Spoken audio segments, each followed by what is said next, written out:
made a big declaration at the end of the last pod, you know. What was that? What did you say again? For those that didn't hear.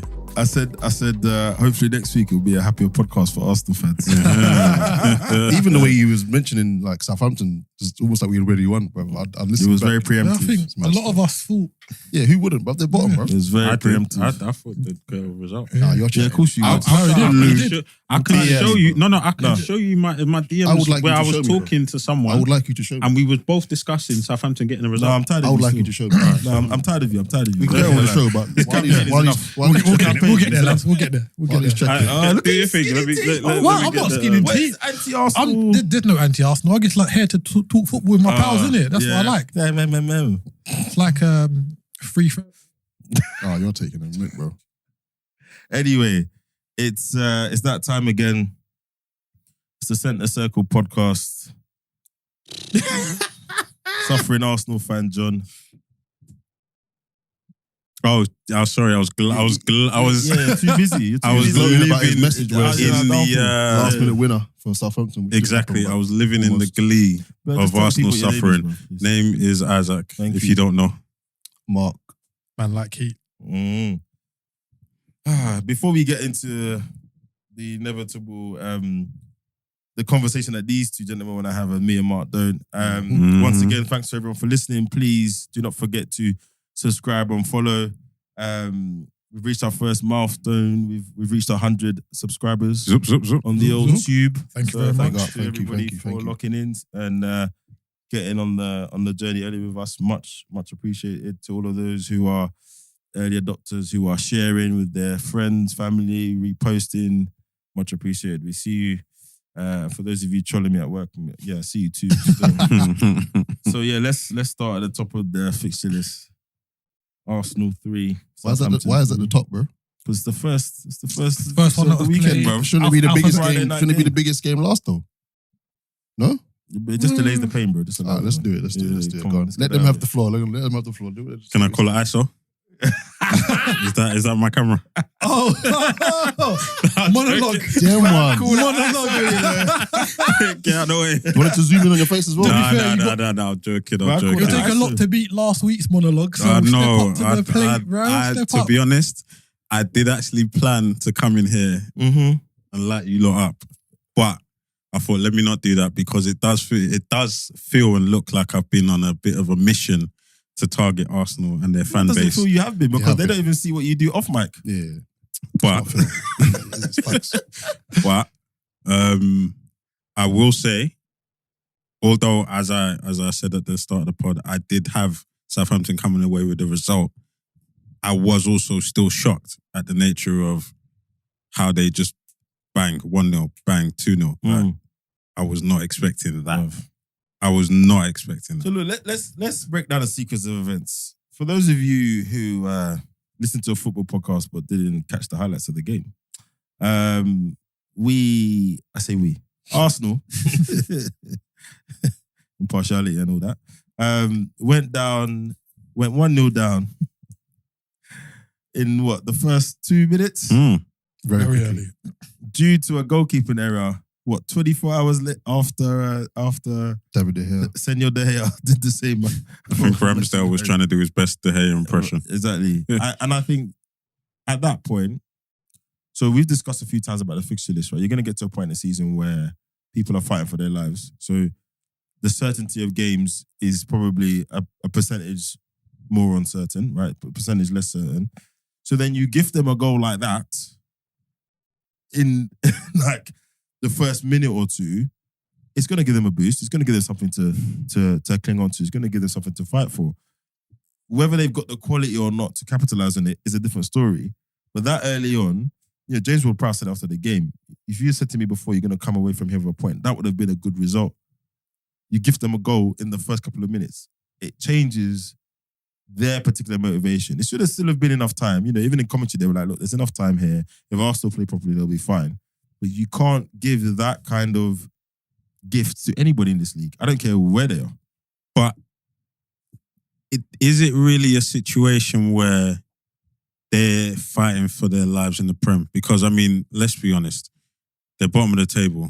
They're not really going to win, let's just say, 80% of their matches between now and the end of the season and drag themselves out of the relegation. Like So I doubt it. I think that was a situation where it was two things have met, right? They've turned up because it's Arsenal, because Arsenal were top of the table. You know how that thing is. When you're the best, everyone plays their best against you. So therefore, you're now playing. No game you have is just a walk in the park because every team now wants to perform their best. Exactly. And then on top of that, Arsenal, admittedly or unadmittedly, are in a bit of a slump at the moment. So I think those two things have met, and it's just, Southampton have managed to capitalise. Yeah, and I think, I don't know, Mark, Keith, what do you think before I even get into this any further? First of all, the way the game started, right? The first goal, diabolical. Yeah, agreed. That pass, it wasn't even going to get to his intended target. Who was his intended target? Was it Zinchenko or something like that? It wasn't going to get there. Partey, I don't know. It was so under hit. That pass is multiple times worse than De Gea's. Much. Yeah. Well, I think we need to touch on that because I feel very strongly about get to that. I feel very strongly about that. But the facts are, we keep making these silly, stupid mistakes. Obviously, I get playing out from the back because that's what the manager wants. But sometimes you got to switch it up. And after seeing what David Gea did the day before, you would have forgiven them for just launching it, getting the first goal. No. I'm sorry. Even though it's happened, hindsight is a terrible thing, obviously, or whatever, a wonderful thing. But my point, the fact of the matter is if you play it out from the back, and they continue to do it, it's not like the the goal was like, oh, you know what, let's stop doing that for 2 minutes. They just carried on doing it to the point where you almost conceded another goal from it. Launch it for the next 10 minutes, try and get a goal, get on top, and then start playing out from the back. I don't think that works with the type of manager we have. Yeah. But you got to change it, bro. You got to change it, man. You can't be giving away silly goals like that, man. So it's annoying. The way I see it is that, granted, you guys haven't been in this position for a while, and that's not like a dig or anything, but everything that you see from the outside looking in, them digs, especially the fans, it all looks very emotional from the outside looking in. And I think you can only compare it to Liverpool because they're the only team to kind of challenge Man City of late. I think when we kind of been in those positions, Klopp has kind of been like, not it is what it is, but it's like, right, we're here, we're challenging. Let's see what we can do. Where I think looking at the Emirates, and I think it's more to do with the fans than rather than kind of the manager or the players.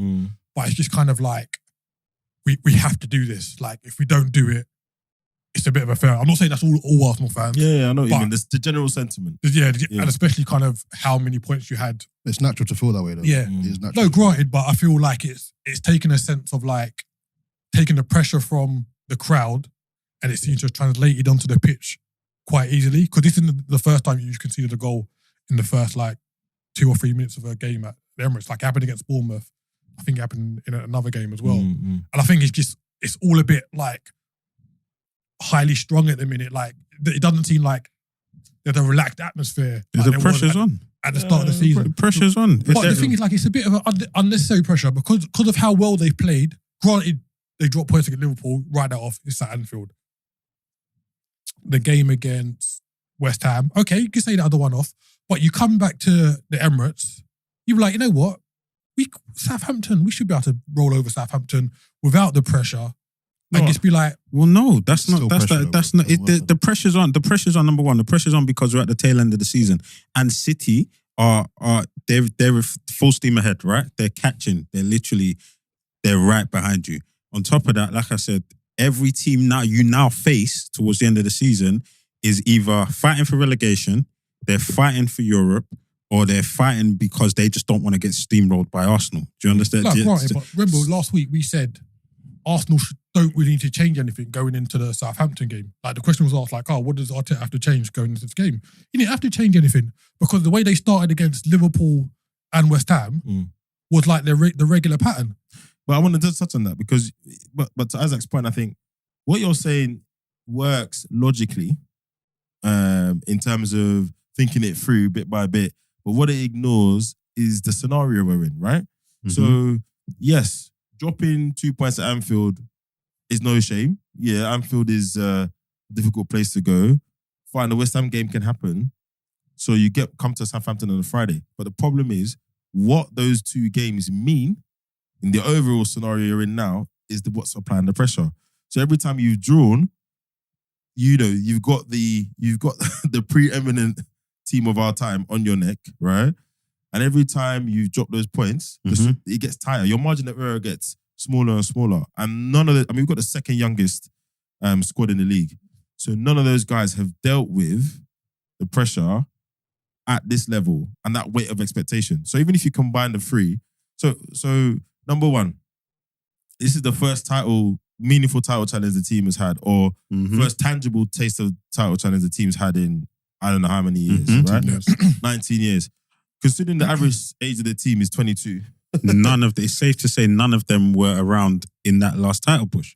It's very safe to say. I get that, but I still think you've got to kind of take a bit of responsibility and be like, you know what? We're able to get the fundamentals right in our gameplay. We've shown that we can do that. I know there's pressure on because of, fair enough, you dropped 4 points out of the last 6. And you want to get back on track. But I still think it's just taking too much of a toll on them when they should be like, you know what? Let's just get back to basics. You can't afford. I agree with you. They probably should have, but the reason why they're probably not is because, number one, they've got the City game on the horizon, and they're probably thinking, they're probably not even thinking about this game, the Southampton game. They're probably thinking that game that's coming. We need to be on point for that game. But you're only on point for that game. If we won those games, or we did better in those games, when we were in the lead, that game would be less important. Exactly. And just to add, the podcast you put in the group the other day, I was listening to it, and this is all secondary information and whatnot. But I know what you're gonna say. One of the podders said, "Listen, I've got direct information that they're now worrying about City. Beforehand, they weren't. Now they're worrying." The first time in the season that they're now worrying about what's happening. Just to add to your viewpoint, sorry, quickly, just to add to before you answer, I think the other thing we're not accounting for is it's easy for us to say because we can have a certain distance from the game, right? We love the game. I mean, we spend literally every day talking about football to each other and the rest of our close friends, right? Literally, I don't know. I think if we tallied up how many hours a day we talk about football, it's a lot. Someone would worry about us. But imagine being those players. You know what fans are like, right? Imagine how many DMs they get when they go to just have something to eat. We're relying on you, Saka, this, that. Like, I think there's lots of small things that we don't experience day to day that feed into even the stuff you hear on the pitch. You know, when you're going to take a corner, yes, they're cheering, but you've been at the stadium. You hear what people say to players, etc. So I think we have to, when we're thinking about the pressure, the mental impact of the situation, even though it's a positive one overall, I think we can't discount some of the things that we're not seeing and experiencing as fans. I can only imagine, even when they just go to the supermarket, just go to the shop, you're getting petrol for your car. Imagine fans, and they mean it in a positive way. Okay. But it's, Saka, you're doing it for the club, mate. My son wasn't even born last time you won the title. I get that. You can imagine. If you compare it to, say, like the Leicester title win, and granted, Leicester would have had a older average age. Yeah. But how many of those Leicester players were in a position to say, "Oh, I've done this before"? Like you got to look at the Arsenal squad. Like you've got Toney, who's won leagues in Scotland. You've got Zinchenko, who's won leagues. You've got that's why he was doing his best Phil Brown impression in the middle of the pitch. You got Jesus, who's won leagues. Yes. You've got Partey, who's a very established pro. You've got Xhaka, who's got an established pro. So I get the age thing, but there's enough players in that squad to be like, you know what, lads. I've been in this situation before. I've been in high pressure cooker situations to be like, this is what we got to do. So I get you're saying that the first time, but if you take the Leicester situation, there's not much difference. I think the expectations were different. Whatever Leicester did that season would have been amazing, right? So if you think about the narrative of Arsenal for a long period of time, the decline, you've not won a league, you won FA Cups. I think the expectation of Arsenal, let's think about even the narrative amongst the pundits for a long time, right? Amongst the mainstream football media. Do you understand what I'm saying? Liverpool had it for a long time until you won that first league. Do you understand? It's been 30 years, the Gerrard thing. So, but for Leicester, it was all, wow. Oh, hold on. Well, you're actually going to, it was, but there was still pressure because you've got a City backing you. rather than a portion of No, I agree. I just think it ACE. was And they slightly- even had like, you say the pundit, like Gary Lineker was like, oh, if they win the league, I'm going to present Match of the Day in my pants. Yeah. So there's pressure coming. Yeah, I remember that. But Yeah, okay, the pressure all right. comes But from I everywhere. feel like it was different. The reason why I feel like it was different With Leicester. with Leicester and the way it is with Arsenal, because number one, I feel like for a lot of those players, they were older. It was a once in a lifetime opportunity. Let's be honest. A lot of them, I don't really think anyone thought, Leicester are going to bounce. They're going to win it and bounce back and defend the title next season. It was a once in a lifetime opportunity. A lot of these man, the season after.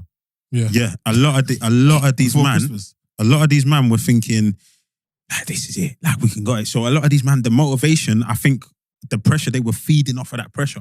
Like, yeah, this is it. We're going to do it. We're going to win. We're going to win. We're going to win. And that was driving them to come out each week and steamroll teams. Whereas, well, not maybe steamroll, but they're putting Get the results, the results that they needed. Whereas I think this Arsenal team, the pressure is different. It's kind of like an expectation. But- in a way, even though they've not won it in ages, there's a different kind of feel about this pressure. To be fair, again, the point I made works in this because I don't know what the feeling was like in Leicester. I don't know, when it got to February, March, when Vardy's filling up his car, that same pressure. So yeah, And to be fair, going back to Leicester season, they lost an important game against you. Like we Arsenal, did a double on them. Arsenal haven't really lost an important game, and that's They're why I'm about saying to. True. no, but Hey, but that's what I'm saying. Like there's been Sorry, I couldn't help it. there's been no real situation where you can say Arsenal, man, No, I agree. and that's why I'm a bit surprised at like the whole kind of doldrum kind of Because attitude typical coming. fashion. It's not typical of Russia. I Because understand what you it's expect, not. though, It might not be typical fashion, but having that in the back of your mind, where your team constantly, year on year, falls apart around the same time. As a fan, but as a fan, Yeah. I wouldn't be mad as an Arsenal fan that sees this happen and go. They just automatically go to autopilot and go, oh yeah, we're Yeah, crumbling, but we're falling apart. since we last won the last title, how many times have we generally been in the running? You can't say it's typical fashion. Yeah, maybe we've bottled top 4 once or twice.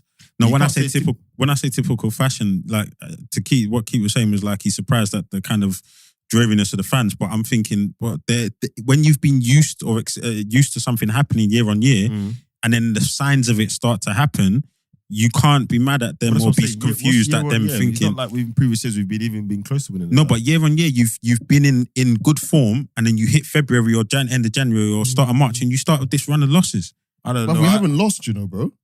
I know, but no, that's what I'm saying. 10 games You haven't unbeaten, lost, bro. But you haven't lost, but you've dropped points, and all of a sudden the Arsenal fans are like, But "Oh the my Liverpool god, game, anyone would be happy to get a point there. yeah, The West Ham game, should have won. Not when the the game goes like Southampton that. game in isolation, Should have won." the first goal triggered the rest of what happened in that game. Exactly. If that first goal from Aaron Ramsdale wasn't just given to them, it doesn't happen like that. We beat them 100%. So And then Arteta this goes, can't legislate for that as well. and then this Exactly. goes back to my question from last week.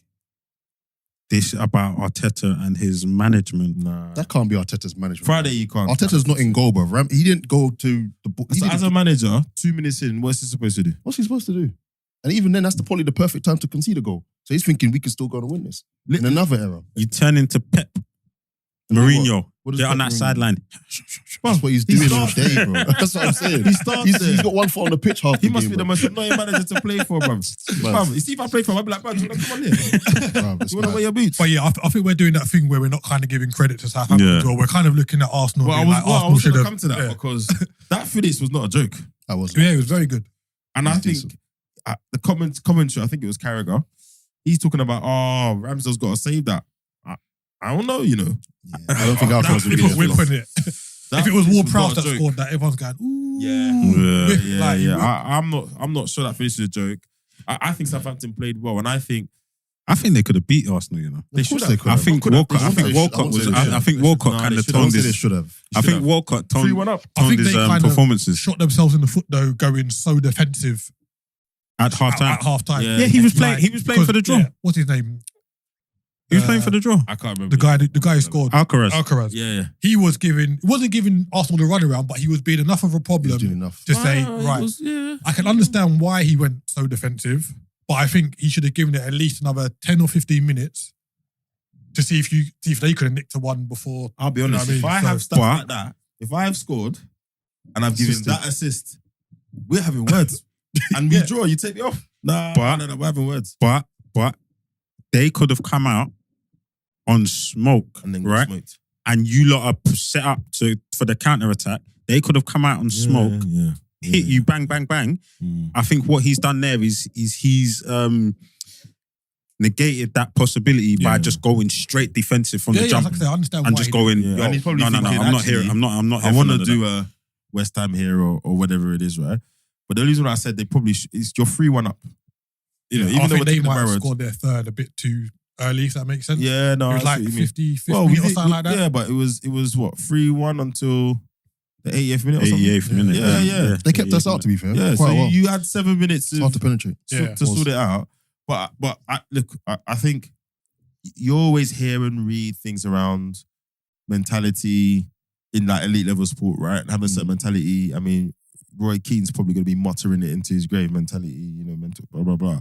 But I do think that we're seeing that in action is very, very palpable with our Arsenal team.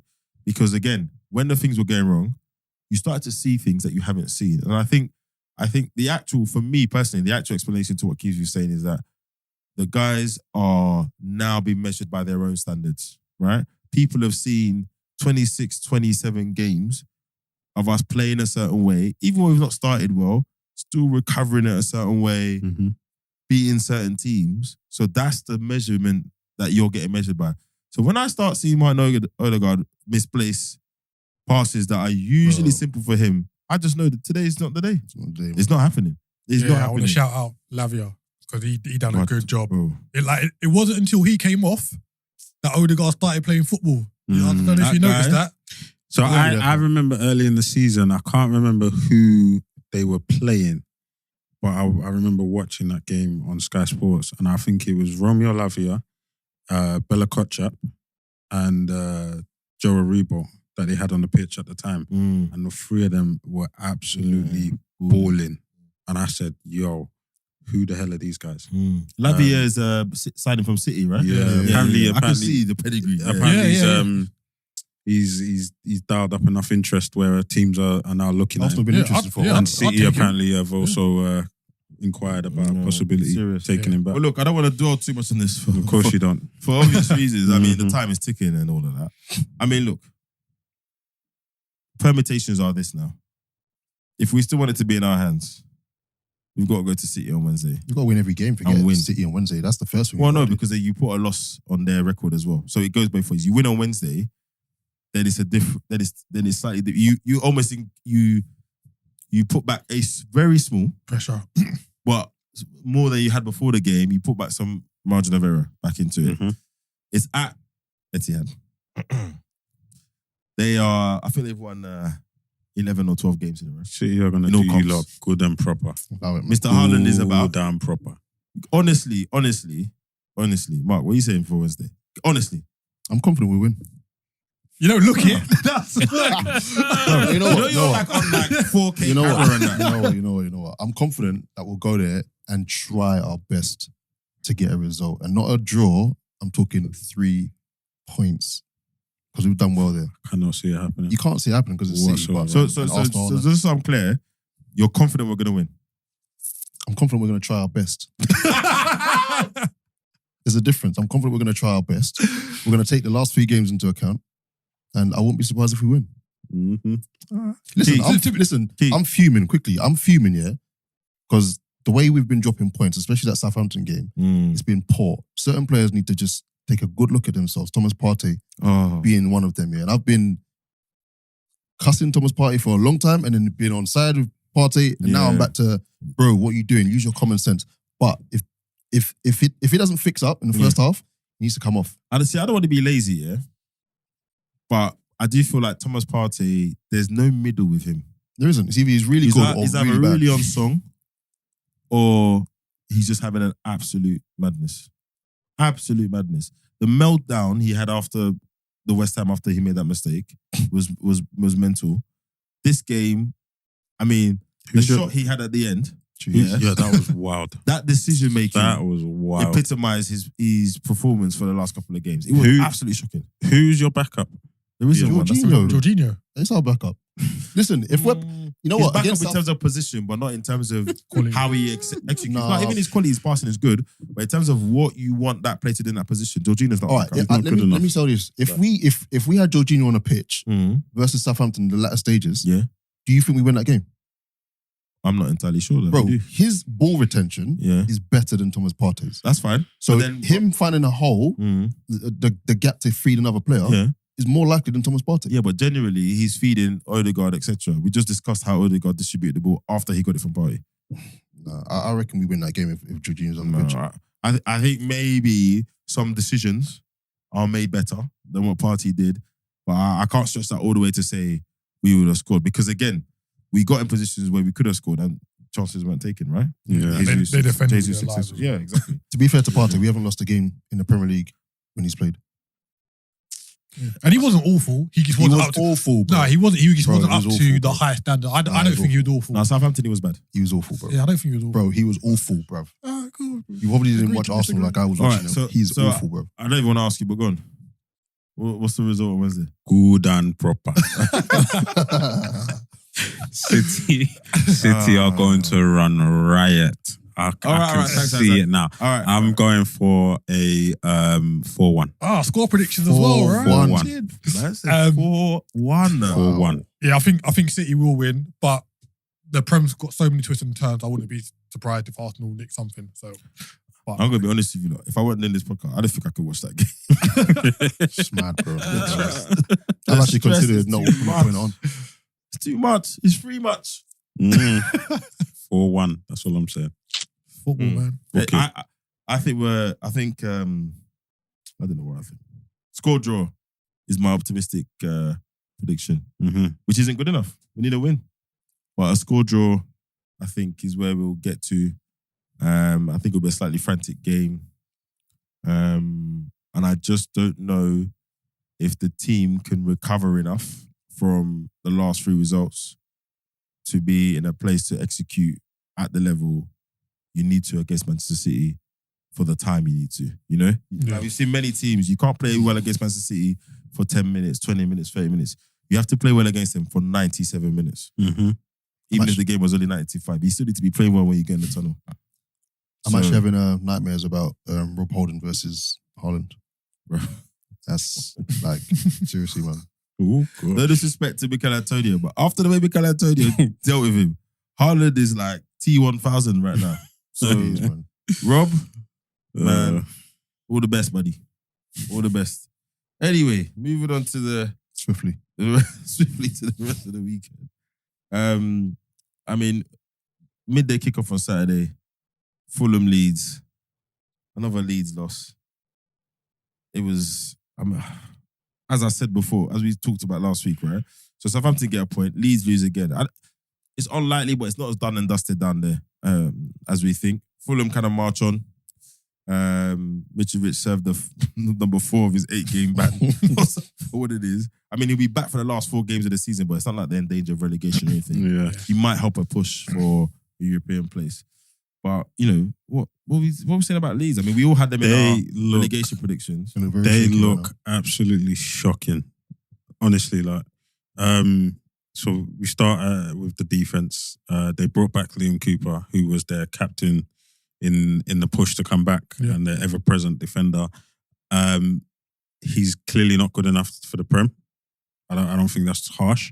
I just don't think he's put in many decent performances. They've tried to bring him back and it didn't work. Fulham didn't use Vinicius. They went with Deckard over Reed as a kind of like a more fluent front man. And the Leeds defense just couldn't hack it. I think they missed Tyler Adams massively. I don't think it's a massive difference. I don't think he's going to walk back into the team and they're, oh my God, Leeds are good enough. But there you can see his presence is missed.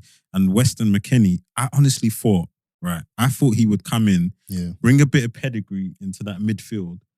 He's just come in and he looks lost. He's getting booked every week. He looks out of his depth. Remember we talked about when he did a transfer.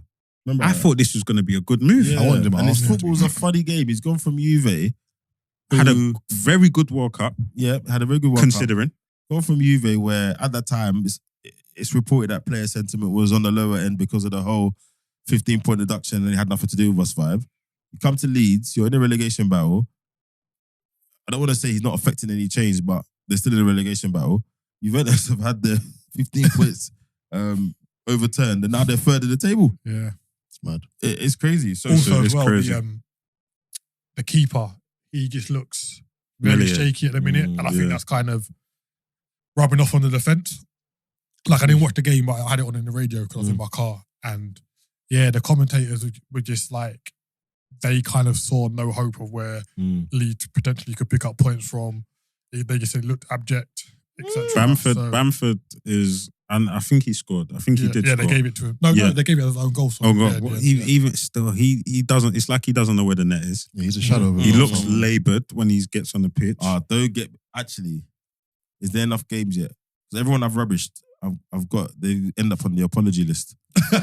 Nah, I don't think Bamford's going to end up on there. To be honest. No, come on, bro. I think you're confident now. He's not a is- Prem striker. Come on. He's not. You don't think so? No, he's not. He's not. He had one good season a couple of seasons ago, whenever that was. but- Okay. And people were shouting about him for England squad. Well, he Again, played. Somerville. He's been playing because he doesn't. I don't think he has. Nonto's kind of faded away. Yeah. Well, he's been injured as well. He's been in and out of the team, hasn't he? Nonto. Somerville was alright. Somerville's kind of faded away. That new striker that they bought, they paid all that money for. He can't get onto the pitch, Yeah.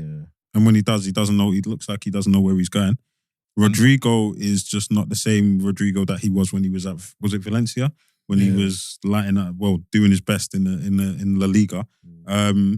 They just don't. They just look like they don't have anything. Yeah, the And- thing is, like, being down Yeah. there in the Premier League, especially, like, once you're in a slump and then you've kind of changed manager, unless, like what's happened with Bournemouth, where you picked up a few wins. If you don't get those wins quick and fast, it just looks, looks really terrible for you. Sometimes it's difficult to disseminate, right? So you look at someone like Bournemouth.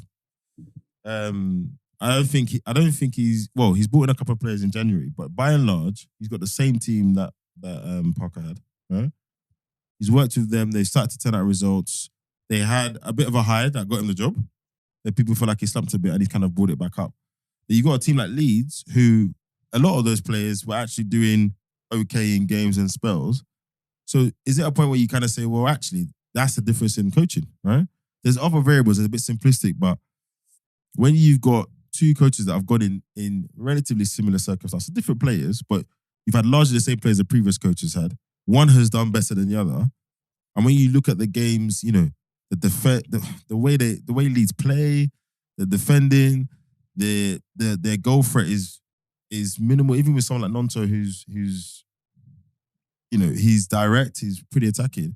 Can you kind of look at that and say the coach has not gone in there and had enough of an effect? Yeah, definitely. I think you can be quite categorical. in Do you know? I'll be real with you. I think it's the players, man. I don't know. All right, I'm not sitting there saying Jesse Marsh was the best thing since sliced bread, or this new manager, or Bielsa even. But I just think, like, I mean, Patrick Bamford come out after Jesse Marsh left and said, he wasn't feeling his management style and he didn't really help him become a better player. Bro, you're just not that good, to be honest. Wow. In most cases, it has to be the players, isn't it? The players have to take a look at themselves. We can't always blame the manager. I don't think In this the case, I players- think it's definitely. Yeah, but a lot of these A players large- did relatively well under Bielsa, right? There hasn't been wholesale Yeah. squad How long change. ago was that though? Hmm? How long ago was that though? Bielsa was there, last season? Yeah. Early last season? Yeah, the defeat Yeah, he is started last season, it's didn't he? He different. started now. last season. Different. Did camp. okay that season. Marsh kept them up, right? And then you come into this season, they don't do well. I just think that it's when it's someone like we will talk about someone like Lampard, right? And we'll be very categorical that he's not a good manager. Mm. I'm just saying, when in some situations, can you make a decent comparison and say, well, look, that's an example of where a good manager has gone in and got what he needs to get out of that team. And here's an example of someone who's not getting what he needs to get out of that team. I just feel like sometimes, depending on who it is, we might blame the manager. Yeah, the narrative. Or we might I blame hear the you. player. Yeah, the I hear narrative's you. different. Yeah. You know, I I'm hear trying to get some I hear you. consistency I hear you. in the measurement criteria. That's all it is. It's Maybe- hard, but Is it because we don't know much about this new manager? well, I Could be know that. all I need to know, the results. Because if they were doing well, I would give him the praise. So why can't I criticize him when it's not going well? Yeah. That's my point. I'm not saying. All right. No, I know it you're probably not saying sounded that. like Yeah. I was trying to Excuse shift the blame or excuse him. But But two things can be true. I kind of get that feeling when I look at their performances and I look at the players that they have. Yeah. Maybe you're right. Maybe it's a bit of both. Maybe the manager's not putting in a good enough system or the right tactics. But I also do definitely feel like the players just aren't good enough. And the flip side to that is if you probably check it statistically, Gary Neville's probably an anomaly anyway. Like generally, caretaker managers, well, one, mid-season changes don't generally yield an upturn, unless your name's Roy Hodgson. And secondly, caretaker manager then go perm. It doesn't always work out in the medium to long term. Yeah. Right?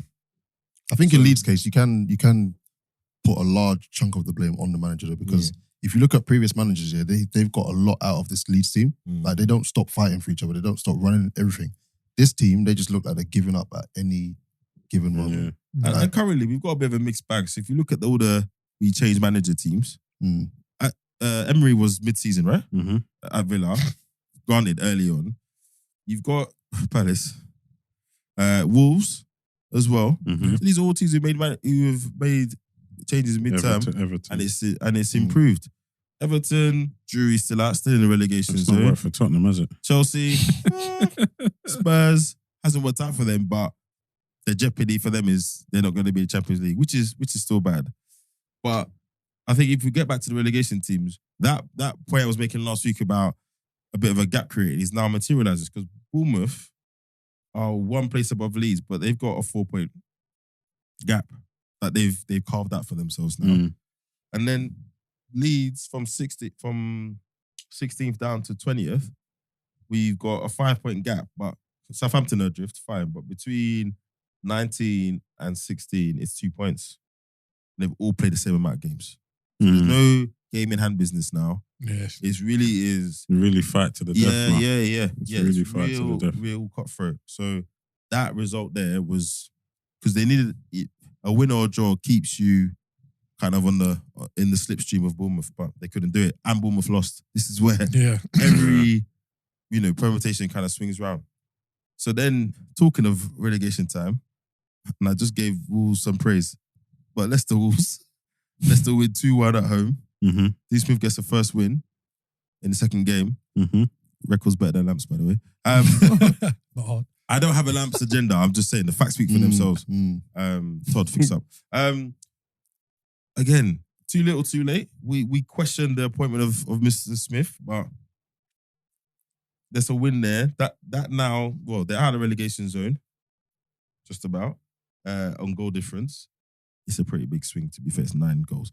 They're 1 point behind Leeds. Who do they have next?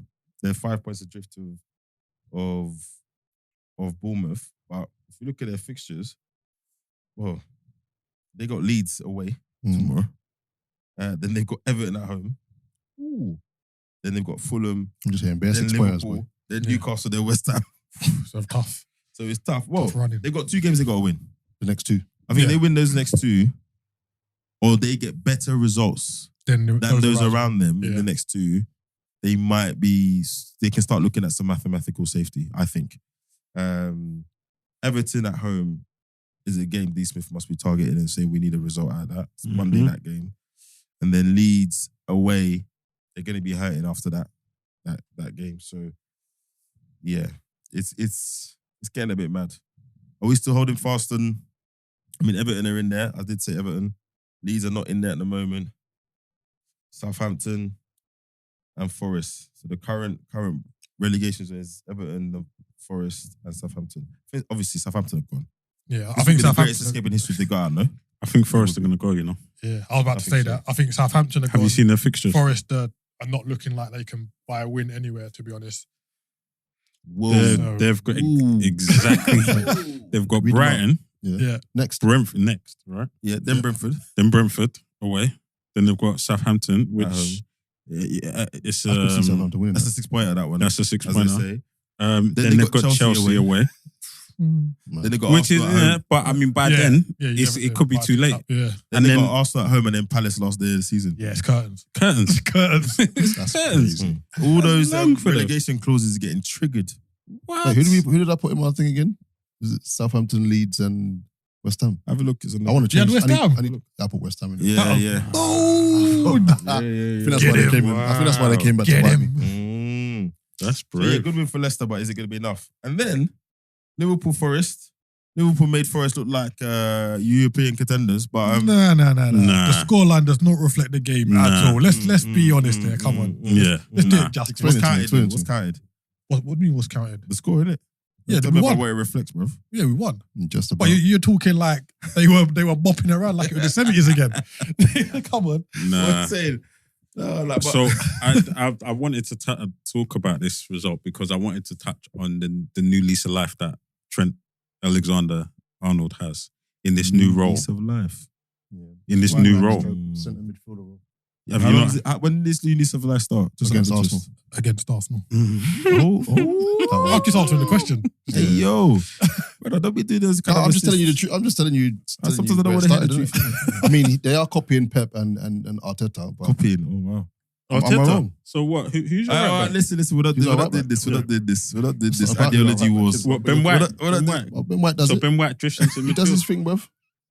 It doesn't necessarily have to be the right back, innit? Let him have it. Listen, Isaac, let him have It it. doesn't. Hey, Anyway. no. What, Anyway. Ben White- But, Ben White- but listen, Let him have it it. doesn't necessarily have to be the right back, but you're copying our style of play, bro. No, that- All right. Does our left back not do that? That's bad. That's still. Does our left back not do that? Ours don't, so we're not copying. No, so, but you're because you do it on the right. All it's not right, copying. all right.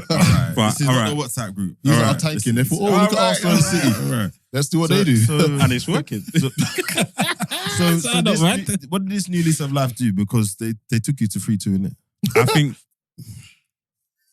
what matters. I'm just asking. What matters? I'm just asking. Don't nibble. What bro. matters? Don't nibble. I'm not nibbling, but I'm just asking him. I'm just You asking tell him me a very valid question. Munch. What? the score matters. The score All right. matters. So let's But let's give me the get back impact on of this topic. new lease of life. So as That's been all of we've seen 14 days. Yeah. as we've seen with Trent now drifting into more of a midfield position, taking up a midfield position, it's easy. I think there's less of a focus on him having to now defend, get back after bombing forward and trying to put in a cross or whatever, get back and try to defend, which we've seen has not been So his working. recovery distance has been lowered. I think his recovery distance has been lowered and his point of engagement has been moved up the field. So if you engaged higher up the field, you cut out the attack a lot quicker. You get him more involved in the game. You can now dictate the play from higher up. So, get involved, come in, drift into the midfield, pick out passes. What was the game? Was it 6-1 when Nunes scored his assist? Look where he assisted from. Yeah, that's the point I was going to make. That where he drifts into the middle of the park now, his range of passing has opened up massively. Yeah. Whereas before, where he kind of stayed in that kind of right-hand side, commonly looking over to like Salah majority of the time. You do the occasional switch to Robertson, but that's pretty much just inside the halfway line or just past the halfway line. Yeah. Where now he can get in the middle, spray balls. Like, I don't know if you saw it, but there was a pass he played to Robertson from the centre circle to pretty much the byline, where Robertson headed it back across. No one was there. But Did you see the one to Salah?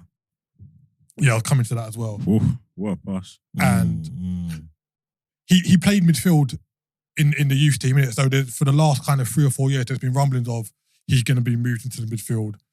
Liverpool fans have been saying it for years, like just try him there kind of thing, as a normal midfielder, where I think the inverted midfielders seem to work better than him playing in midfield. So, And he's got, like you said, he's got the passing range. He Yeah. can go in there and be a playmaker, I think if Liverpool are smart, they'll go into the transfer market and get a proper right back. And then maybe, someone who's just on the cusp of being the first team regular right back, and then they can phase him in and at the same time phase Trent into midfield. yeah, well, Rather we've got than Ramsey. just- rather than just throwing Ramsey him was in. meant to be that guy, but his injury record has. There you go. So Yeah, I think but- rather than throw him into the middle straight away, we can phase it in. But I think it's worked. I think it's been working so far. Yeah. I think it's definitely a major catalyst in some of our good performances over the last few games. Yeah. I think going back to the result, we dominated first half. Like, we should have been at least 2 or 3 up in the first half. Yeah. Their first goal, deflection, not much you can do about that. Their second goal, knocked down from a corner, Gibbs White. But we got the result, and that's what counts. What I wanted to touch on was Morgan Gibbs White and his performances this season, despite Nottingham Forest being where they are. I think he's done really well, to be fair, considering he played in Championship football last year. He moved for quite a big money, and if you were to say who's the standout player for Nottingham Forest this season, you would go to him. He's always been a decent player, though. Huh? He's always been a... He captained the under-17s when England won the World Cup. I think if and when they go down, he'll get a move. I was surprised Wolves let him go to begin with. What is it, bro? John's not having him. I can see the face. No, John's not having him. You lot, I hate when I do this on WhatsApp, yeah, but I just, sometimes, he's played well, I get it, but it's who he's playing well for. Like, man. What? I mean, everyone else in that team is playing pretty badly. So it's not hard to stick out yourself. Well, I just feel like when he was at better teams, Wolves, we weren't getting this. No, he was alright. When he played well, I guess. When they gave him runs in the team, he had good performances. Very good performances. I'd agree. I think for me, this has to be validated with a move to a team where the general standard is higher. And if you can still do your bits there, then I get it. I think sometimes it's too easy where no disrespect to Forrest, but that team is probably lower than where he should be playing anyway. So even the questions of why he's there, even if you've been that, right? So you mean like when Grealish was at Villa when they got relegated, you could see he was clearly better than...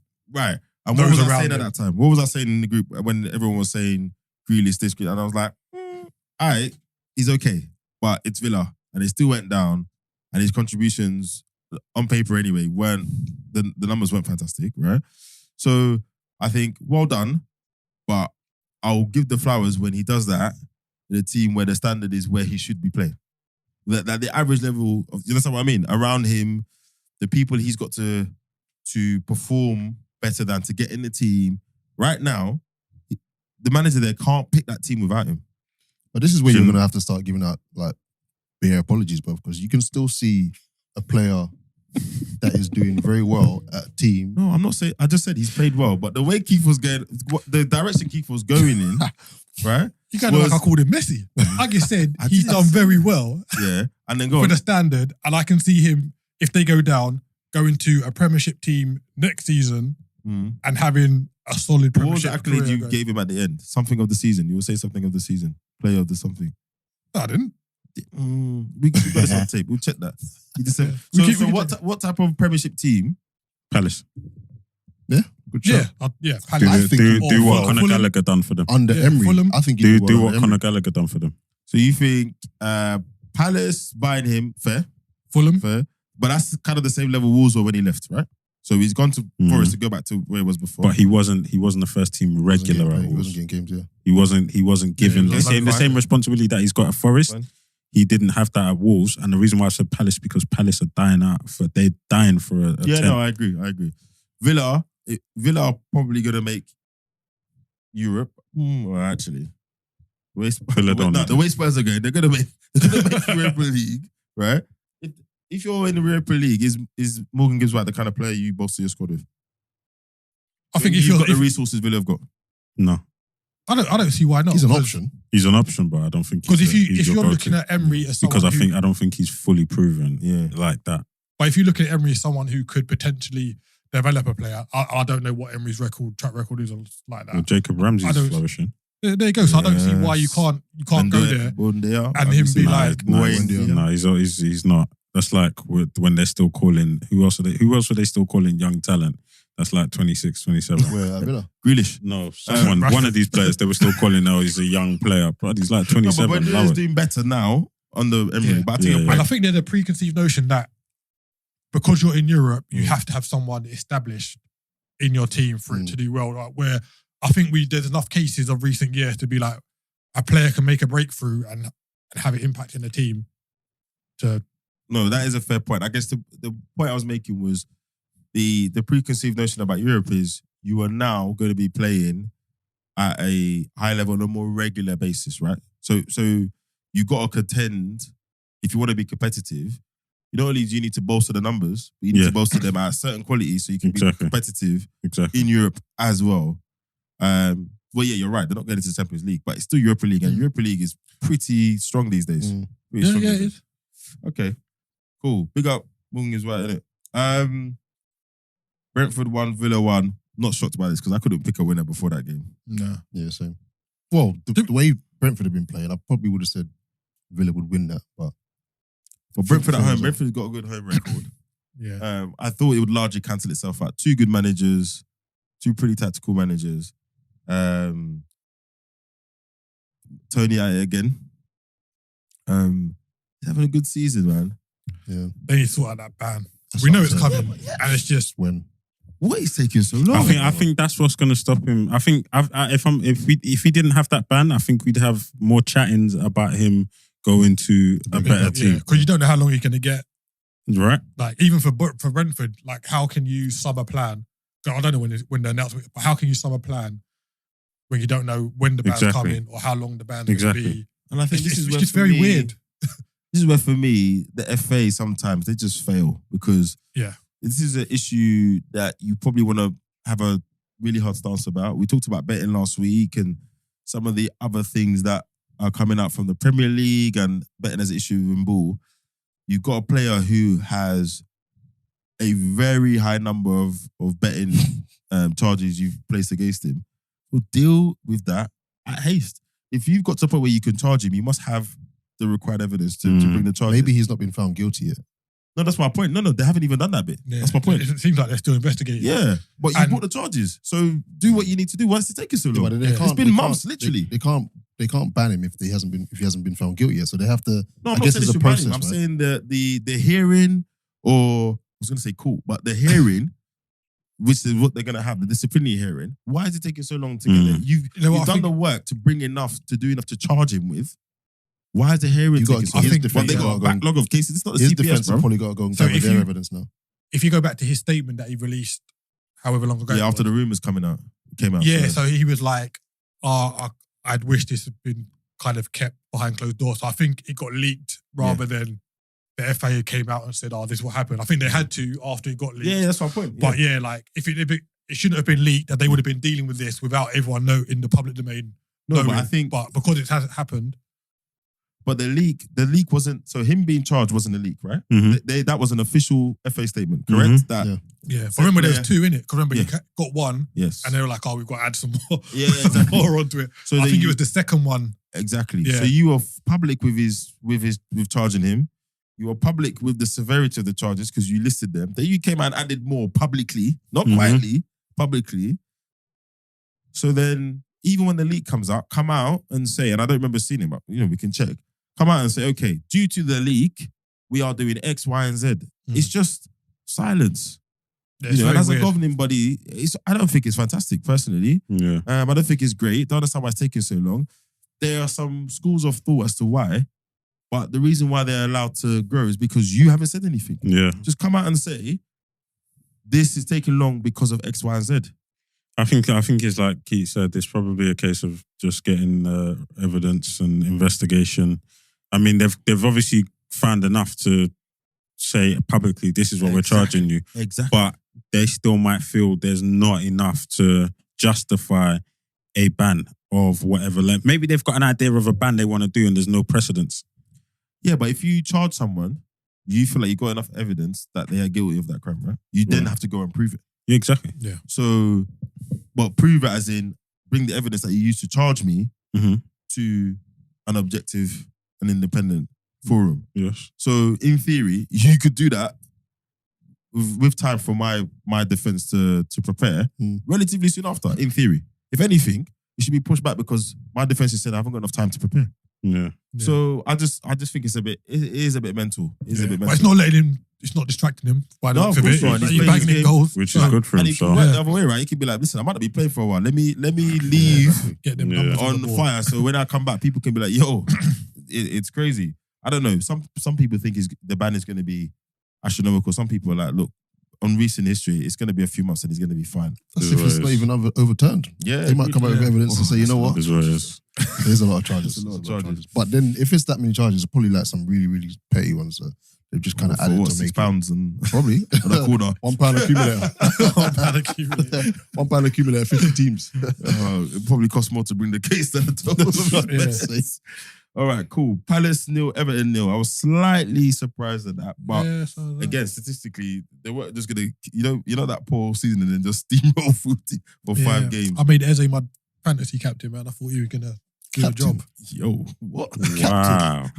Bro, the last 2 games, he's done well. You got to, got- you know what I mean? wow. You got to do 4. Again, so if you didn't catch it then, leave it alone. It's not likely to You continue. got to throw that odd curveball in there. Well, But yeah, nah. surprised Palace didn't take the 3 points. Yeah, I was surprised. I did have them as a.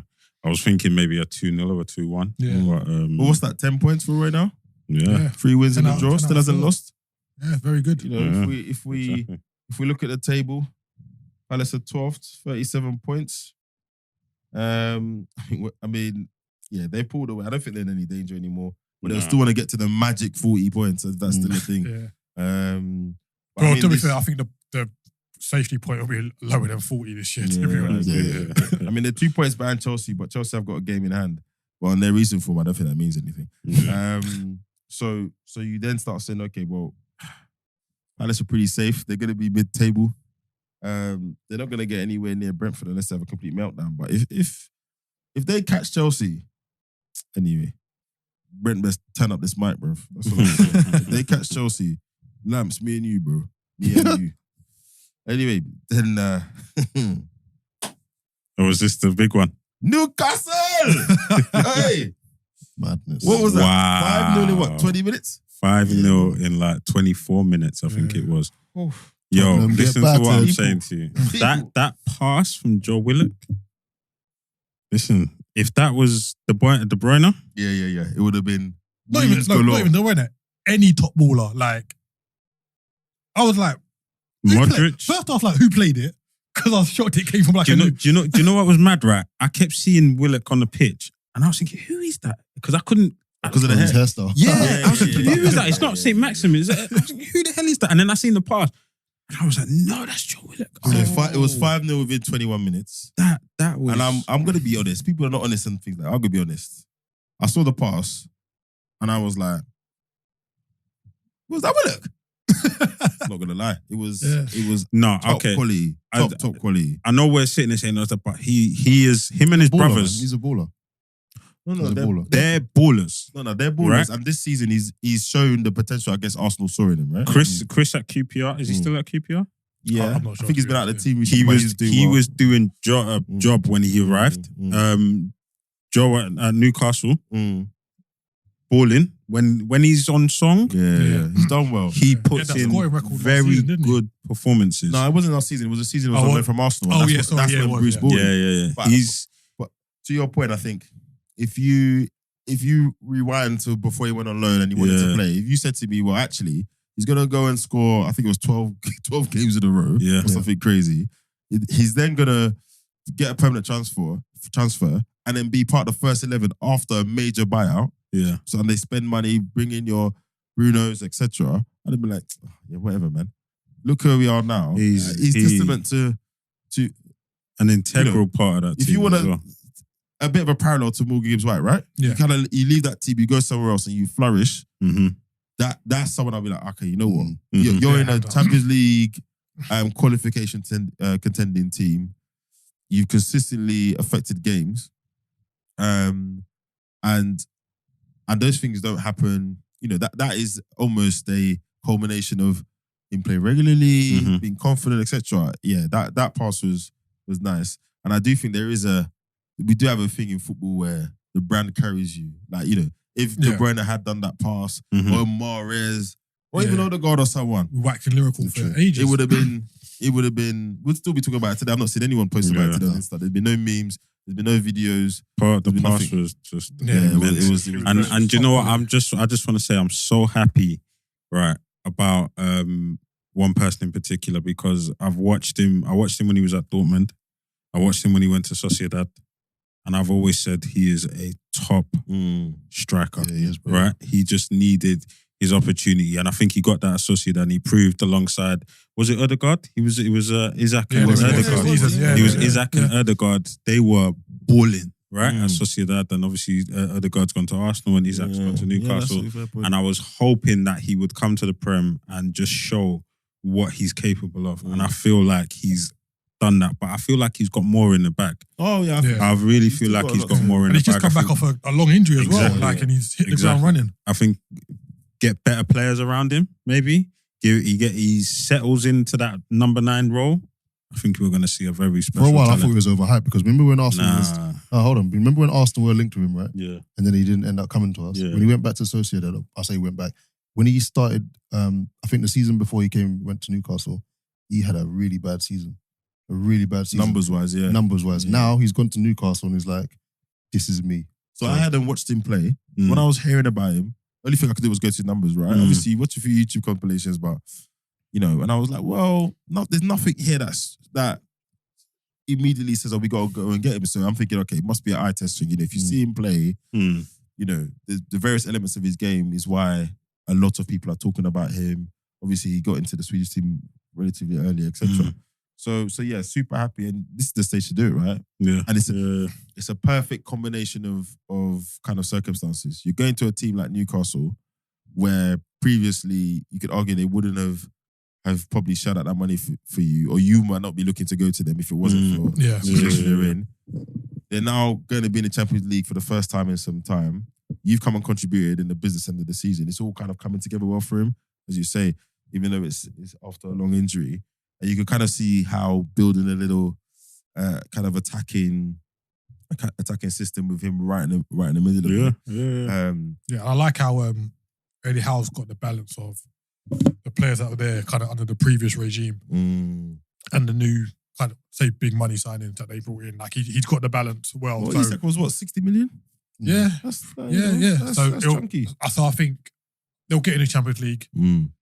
I think he needs to find a balance of what does he do next. Like, granted, you've relied on Longstaff and Murphy, etc., who are not rubbish players. No, but as you said, like your Champions League, you don't want to be in there to make up the numbers, innit? So it's kind of it will be interesting to see. They'll have the money to spend. How will he spend it? Who will they bring in, etc. Like, there's a part of you worry for Joe Willock because even though we're waxing lyrical about him, I don't know if they go to that next tier of player that they keep the likes of Willocks and Longstaffs and them players. I think they will. It's a fair question. I think he's shown he's got something about him. He's got good potential. He's definitely put in very good performances. He can rise to the occasion. He's been an integral part of this team's the challenge for the Champions League. And they'll need a bigger squad. Yeah, so regardless. If they bring in players if they bring in like 4 or 5 they're not quality players. Yeah, they're not going to sell the Willocks and the Longstaffs are still going to get a decent run out throughout the season. They'll get at least another season and a half. Yeah. At least. Yeah. I think to your point, I think he's earned himself the opportunity to prove that. Yeah. If you look at it from a club point of view, you probably want Eddie Howe to be a little bit ruthless. I mean, like, that's fantastic, but I don't have a track record of you playing at that level. So yeah, you'll get a chance, but I'm now going to use the fact that we're in the Champions League and we can pay probably better wages to now go and maybe get someone who is of Champions League quality, but maybe he's not getting his chance or he needs to step down before he goes back up, etc. So yeah, I think he's bought himself that opportunity. But if you look at it from a ruthless, just business point of view, football point of view, Eddie Howe probably needs to go and get someone who has proven what we want Joe Willock to go and prove. You know what I mean? And just a quick point on Newcastle, I'd say of all the players who'd say might not see it through is ASM. Like, I know he kind of had the kind of plaudits, but it doesn't. Before you would say they need him to play Where now you're like, well, if he doesn't play, doesn't really matter. And if Gordon sorts himself out in pre-season, that's another problem he's got. Yeah. Because he can play on either side. Yeah, I just think that's quite surprising of all the players. I'm not that surprised because his end product's not fantastic. But he was exciting, innit? Like, Exciting. Don't put points to the board. That's the crowd, but you think Eddie Howe wants to see all of that salsa on the ball, bruv? He wants you to put the ball in, innit? Listen, all right. We've discussed that, but let's get back to the meat and bones. Let's get back to the meat and bones. I wanted to give Newcastle their flowers, innit? Of the performance, because that was disgraceful. What is going on? And you know what is very interesting, because the internet, they're very good at contextualizing things. Yeah. So after literally like within an hour of the final whistle, I saw something on Instagram where the guy's like, well, look, X amount of days, he's counted the days. Conte said this thing. And it's just amazing how something can age. Mm-hmm. So watching Conte's rambling press conference after that game, it doesn't look so crazy. No. It doesn't look so crazy. The team doesn't fight for each other. They don't play for the shirt. And I actually think that what Conte said seemed crazy here. I think in Italy, they would have been like, yeah, all right, fair enough, lad. Do you know but what I mean? the English media don't like honesty, innit? Yeah, that's No, true. No, and that's it. They do like honesty, but when you give it to them, that's when it obviously causes you a problem. No, they don't like honesty when you're calling people's fight and morals and motivation into Wait, when we're question. saying don't like, because you know when the media sit down in front of the managers at press conference, they're trying to get as much information out of you. So when I'm saying they do like the negative that comes from the managers, that's what I'm trying to get at. Oh, they try to feed it. They're trying to tease they it out. want him to say those things. No, but I know what Keith's saying, because the commentary behind it. So if you listen to blah, blah, blah. all the other podcasts, if you read the articles I've written about it, it was very much, well, you're saying this, like you're not responsible, or you're saying. But actually, if you listen to what he said without agenda, what he's saying is, we all get paid. Yeah, and he started with himself. When he said the rant, yeah. he was like, I get paid a lot of money. Yeah. The players get paid a lot of money. Like we should deliver X amount. Mm-hmm. But the one thing that changes here all the time is the manager, not the players. And they were like, oh, we don't know what players he's talking to. No, we know what players he's talking to. He's talking to the players that have been here for all of those managers. Mm-hmm. That's who he was talking to. He wasn't talking to someone like Emerson who's been there since last summer or whatever. Well, he might be talking to him, but he's talking to him less. Yeah. You understand? So when you watch that video, after the team has capitulated to 5-0 in 21 minutes, it's almost a bit like when Mourinho said, my greatest achievement was finishing second with that Man United team, and everyone laughed at him. Mm-hmm. And then a year or so later, it was like, what were you lot saying? Yeah. So this what I saw was just absolutely mind blowing. First and foremost, Perisic and Porro. They're not fullbacks. They're not, man. They're not fullbacks. They're wide midfielders Yeah. who have been playing Wing well. back. Perisic is a wide midfielder who naturally plays as a winger, right? Yeah. But he can play Porro- wing back, not fullback. But under Conte, Yes. he was converted to a wing back at Inter. Yes. right. Yes. Because at the other clubs at Bayern and that, he was a left winger. He wasn't a left wing back, or he was a left winger. Porro at Sporting was a right wing back, right? I don't understand what he was doing, putting them at left back and right back against Newcastle, who have a dynamic attack where you've got, whether it's ASM, Gordon, Miggy, Isaac through the middle, Joelinton just doing his free roll. Like it was just. So last week, like about Jacob Murphy, but up and down. Even Jacob Murphy. So last week I said, why doesn't he do something different? And he came out and did something different, but he didn't do it with the right tools. Like I say, if you like, I don't think they said Tottenham hadn't played a back four for like maybe 18 months or since Conte come in. Yeah. If you want to play a back four, but you got to, like Isaac said, you got to play the right players Ben Davis in the system that you've got. Matt Doherty. Yeah, they've got these kind of Emerson. players. And I was chatting to John yesterday. Like we've got Spurs friends in it, and like this, we've been told that we've got a bit of a bias against Spurs, etc. So I reached out to my Spurs friend and said, "What is your take on the kind of current climate at Spurs?" And they were like, essentially, we get they was like, people get onto us because we say we don't want Levy in the club. Mm. And he's like, Levy's not, the money that Tottenham are generating, if you look at Tottenham as a business model, it's a very good business model. Yeah. They're generating a lot of money. But he's not putting that sufficient amount of money back into the club.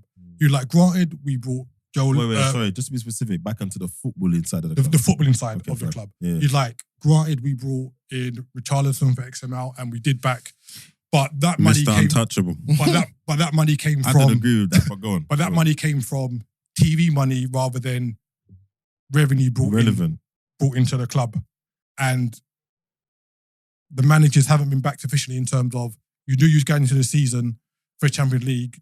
Do you go in with Romero, Ben Davis, etc.?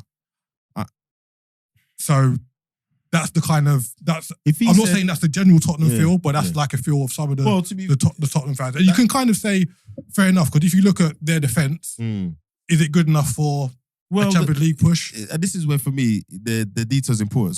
So I'll add to that. I've got a friend who is a third generation Spurs fan. You know them.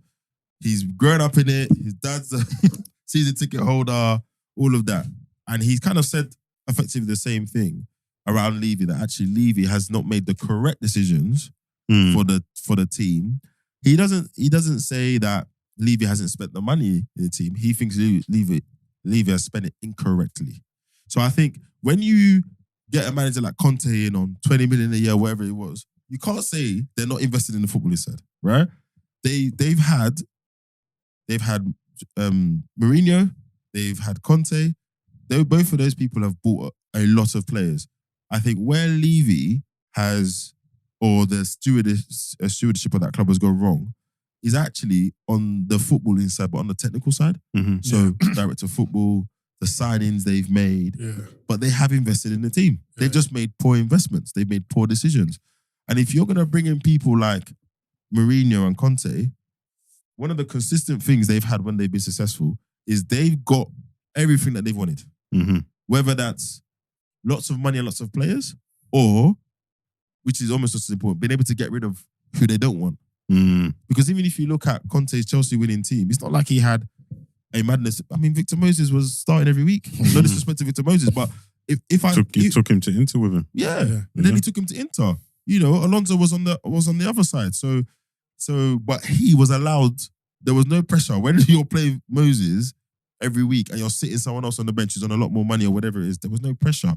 So I think what the issue that they've had is that with Mourinho and Conte, they've gone to Levy or the board with the A-list players, and it's very rare that they've got the A-list players. They're like, we want X, Y, Z, and they've been, we can't give you X, Y, Z. We'll give you X and BC. So what's the director of football doing then?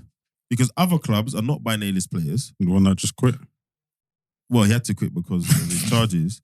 But look, I think it's fair to a point to say Levy has executed the business side of Tottenham Hotspur very well.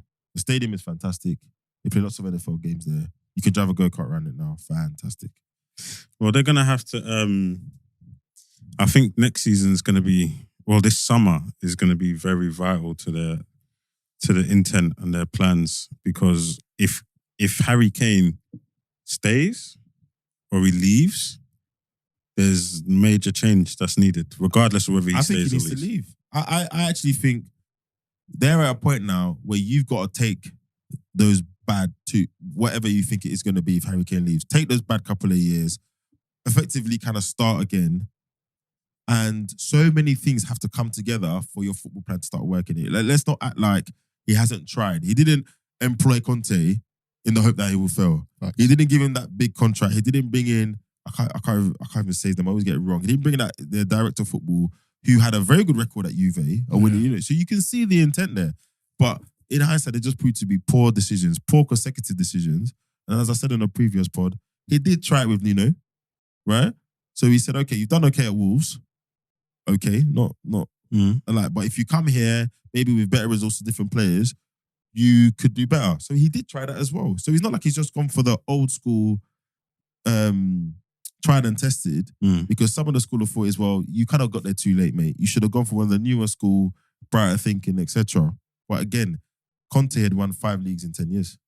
You can't you can't dispute. Yeah, You can't. but the wrong thing is, someone like, for going for that. if you get in a Conte or Mourinho, Yeah, you can't negotiate with them, innit? I agree. Yeah, You got to be like, You right. kind of have to give them the Yeah, freedom. you got to do it. You got to be like, right. Regardless of how I feel as the owner of the club, if I'm bringing you in to bring success, I've got to give you autonomy to do what you want in it. Like Yeah. Mourinho got to the League Cup final and you sack him like 3 days before. Like, yeah, it, no, it's true. like it doesn't make sense. Conte got Champions League in half a season. They bought Richarlison for big money. Yeah. Bought in Kulusevski, bought in Bentancur. You know, they've and sometimes I think we forget as well. It's not just about big transfer fees, right? These players come with, you know, decent contracts. All of that's Wages, investment. yeah. You know, so I just think that there are various elements. We've seen it elsewhere. Liverpool, they got Klopp in, but also they had an infrastructure where for a period the buying and selling of players was very strategic, was done very well, which allowed Klopp to have tools to execute whatever he wanted to execute. Right? It takes 3 or 4 things to come together for a period of time for you to now start going like that. Man United is a fantastic example of that. They had all the money, they invested. Where are we now? They didn't have the off the pitch football strategy. They finally got a manager who seems to have a very clear way of playing and a plan, etc. So I think the only problem with that is now though, can Daniel Levy change however many years, 10, 15, 20 years of behaviour? No. Can he do what's needed to really U-turn all of that and really rip it all up and say, okay. I don't think Tottenham flourish until Ever. he leaves, essentially. And he's not going to leave because the business model that he created Yeah. it's amazing, to be fair. Yeah. Like, if you go to Tottenham Stadium, it's the best footballing stadium that I've been to. Like, I've been there. It's a dope stadium. It's good. Give me another one. I hate That bro, stadium that is- stadium. Tottenham Stadium is dope. It's like, nice, bro. And you see the Stadium is wall, you sick. see the Single tier. Hold on, can we the ask tier list. Isaac what stadium That's what I is you just think? asked Yeah, what stadium is better? What stadium is it you're thinking of? What stadium's better? Yeah, there you go. I don't want to say it. I'm not talking about I don't wanna say atmosphere. it. I'm not talking about I don't atmosphere. think Bro. I was What did he there say? last year. He better not say Anfield. He hasn't said Anfield. No, not No, Anfield. I'm not Anfield needs a talking whole like- load of work. Atmosphere or anything like that. I'm talking as a structure. Yeah, I know. but I sat in that stadium for 6 hours, bro. No, but even atmosphere, when you're there at a game and that 1 tier stand Bro. is I thought I was in Germany. It was mad. Yeah, it's very good, man. That stadium is I think it's the best stadium in the league, in the country. it's Oh, absolutely yeah, annoyingly fantastic. Yeah. We have a side question, yeah. So I think it's a bit of a cop out to keep blaming Levy, yeah, because he's, like you said, he's tried. He's given managers X amount of money to spend, and he's brought in 2 of the best managers that have ever played, managed the game, right? Conte and Mourinho. Whoa, makes- wait. 2 of the what? They are 2 of the best managers that ever. 2 of the best, or They're not the best. They're 2 of the best managers that ever managed the game. Are just they not? checking. I was just because he made it sound like they were the 2 best. No, No. I know what you meant. 2 of the first. So my question The is, scissors was coming, bro. aside from the fact that I think the Levy thing is a cop out, what makes a good manager? Because if he's brought in those managers and they've not been able to be successful at the club, are they good managers? They are good. No, managers. hold on, let me land. They've had teams that have had I won't say galactical players, but they've had teams that have had world-class players, yeah? Have they had players where they've had to nurture them and actually manage the players to become better than what they are and win things? How's that? You go. Because I've Do you got get- one question. I've do you got get the one question, question though? for you, but you go. You get the question, though? I get the question. yeah. I get the question. And I think in my mind, the only real like top level manager that I can think of that's coming and in fact, no, let me not go there. Let me not start there. Right. Let me not start there. In terms of what you're saying, I hear you, but there's not a single top level manager that's come in and gone, looked at what he's got and gone, yeah, this isn't good enough. You need to bring in what I need in order for me to do my job. Pep is a perfect example. He walked into City, he gave man a chance, and he said, listen, Apart from Joe Hart. they're not good enough. No, he gave him a chance. Bro. He gave him a chance. Shipped him. No, He gave. He didn't play a actually- no, single competitive. He didn't play a He Premier gave League. him pre-season. No, he did. He gave him did. pre-season. He didn't play. I'm pretty sure he didn't play played at least competitive 2 Premier games. League No, he Zero. brought, Really? Zero. he brought in the keeper. All right. Zero. No, But the but fact is no, that no. at least All right, 2 games. all right, cool. But that was Yeah. All right, but but that's neither here nor there. But he on comes the in scale, yeah. on the Yeah. grand scale. He comes in. He will give man a try, and he will go. You're not good enough. You're not good enough. Listen, boy, Hold I it. need them gone, and I need these man in. Mm. All right. There's not a single top level manager now in this day and age that doesn't come in and do that. You have to give them the freedom on the autonomy to come in and go, right, that's not good enough. I need this, this, and this. You can't turn around and be like, I can't give you that. I'm going to give you this subpar per player. You've got to make do with it and expect them to produce on the level that you want or them at to least do. you lower your expectations accordingly. Right. Yeah. Do you- exactly. So you say, all right, cool. We can't give you that. So what we're gonna do as a compromise, all right, cool. We said title challenge. We haven't given you the players you need. We'll accept top 4. Yeah. And to be fair, And Mourinho they didn't and- sack him because he didn't. They sacked him because of his The his outburst. insubordination. Right. They didn't sack him because he didn't do well. And what I was gonna to add to what Isaac said, what I was gonna ask you is, what is success for them? Because him getting top 4 with that team last season, I would argue was success. Yeah. What success? And he was on course for top 4 this year. season. Yeah. Like since he's left, their top 4 stronghold has wavered since he left. You Quite could flaky anyway before. no, but you could have said they're gonna nick the. It's gonna go down between It them. was And, touch and go. it's Man gonna go United, down to them and Man Newcastle United and- to the wire at least. Mm. Where now you're looking, well, they might not get into Europe. So again, it's about what's your marker in it. Like I don't think you go into Tottenham and say we're going to challenge for the title because bar the Leicester season, which wasn't really a title challenge, but they haven't been near And it. So sorry, Keith, and just to his question, because I slightly feel like I didn't answer it. You don't have the time and the patience these days to nurture players. You kind of have to, if you're a top manager or if you expect high things, those players have to come ready. And also, That if you want, Tottenham- sorry, Mark, before that, and if you want to nurture players, you employ the right type of manager for that. Okay, so that Tottenham squad, is there really much nurturing that's needed? Because if you look at their squad compared to Arsenal You squad, don't really have young players you've got coming through. that's my point. So what are you nurturing? No, They're but you're not the a one that rubbish said team. nurturing. You're the one that said that they No, haven't I really didn't say nurtured that. players. Isaac just said that about nurturing No, players. but your question was that, like, what was something to do with top managers? What top managers are coming in Yeah. and nurturing? Yeah, you said nothing. That was your question. I'm talking about working with players What that you are got. not world class, not necessarily Yeah. nurturing players. Nurturing Okay. players, I'm thinking All right, young so players. Klopp come into Liverpool and took us to a Europa League final with some shocking players, right? So therefore, he's a good manager, no? Right? And then what happened the next season? What happened the next season? Get out, man. Get out, man. Get out.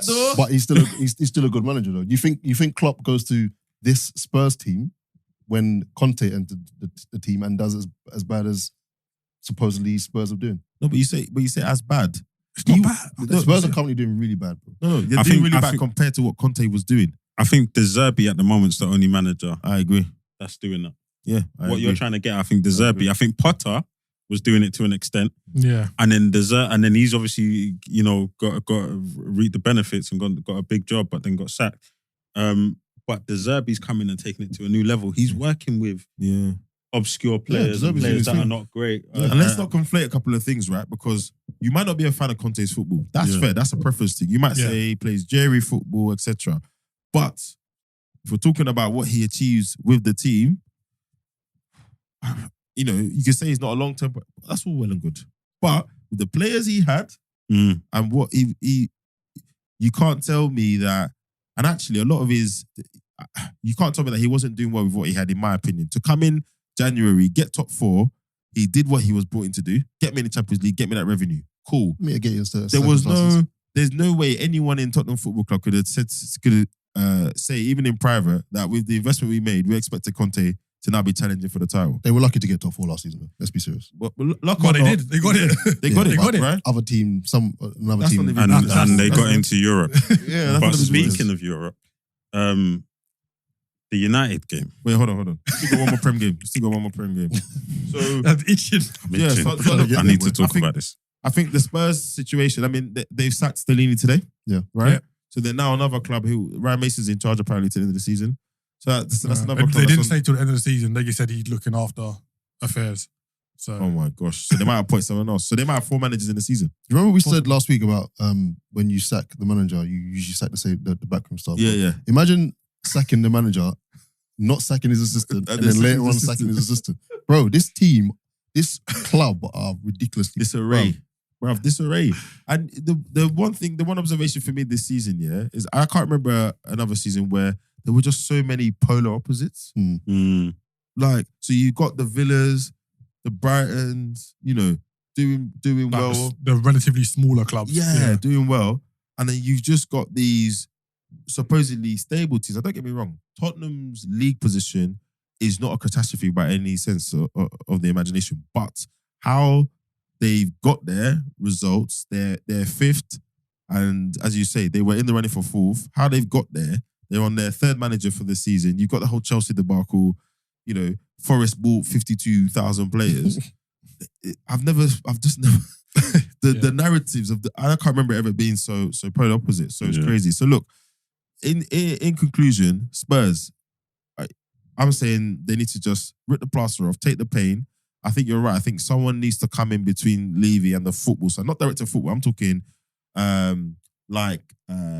the CEO of Villa, or you know those club CEOs who know football. They're not businessmen. Yeah. They are football men with commercial. But they've got to be acumen. given the reins to be like, Yeah, this is my job. Yeah, Let me do it, innit? Yeah. Like, I think, Levy's, for such a business-minded person, I think Levy's got too much invested in the football side, and I think that's holding them back.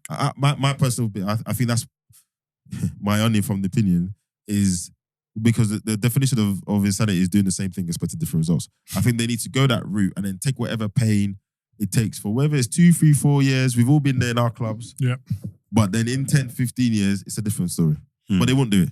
Yeah. Because if it was built that way, the business wouldn't be successful. All right. So we've got Bournemouth 0, West Ham 4. I did not see that coming. Yeah, neither did I. Did not And see if that West coming. Ham were going to win, maybe 1-0 or something, not a 4-0. I mean, as I said earlier, Bournemouth have got a bit of a cushion. They could kind of afford that. But what are the next results? They got Southampton away.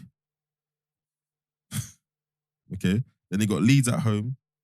Then they got Chelsea at home. Then they got Palace away. Again, they got to win those next 2 games. 6 pointers. Or they got to better those next 2 games. Then I think they're safe. Yeah, at least as long as they get draws, I think they're good. They just don't want the team below them to win. 2 points gets them to 35. See how that pans out across the rest of it. But West Ham, 13th now, 34 points. Got a game in hand on Wolves, who are on the same points below them. And a game in hand on Palace, who are 3 points ahead above them. So, again, a decent run. They've come through the right time. Basmati has turned up. You know what I mean?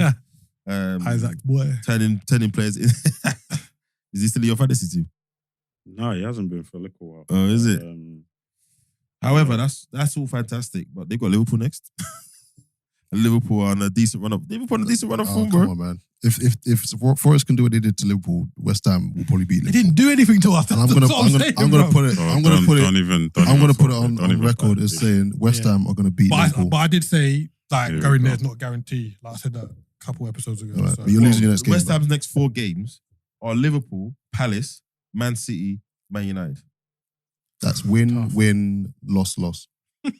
Wow. For I can see they that. had the record they've had this season. Yeah. You think they're gonna win 2 They're out on a of 4? resurgence right now. They're playing a bit That's better. hate. I was about to say I can see the That's hate coming hate. from They're him. playing a bit better. They're playing a bit better. Fair enough. Win, Don't win, see loss, it, loss. Okay. They got that. They might draw against Palace, but Then they got win the next Europa game. Conference League Semi-final. semi-final against AZ Alkmaar. That's not going to help them. 2 games in a week, and then they've got Brentford and Leeds either side of those.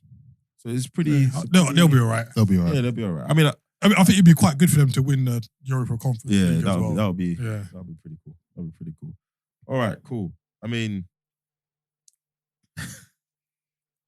all right. Let's get to it. I mean, we can quickly deal with Europe, with Champions League, Chelsea. Anyway, we said another loss for Frank.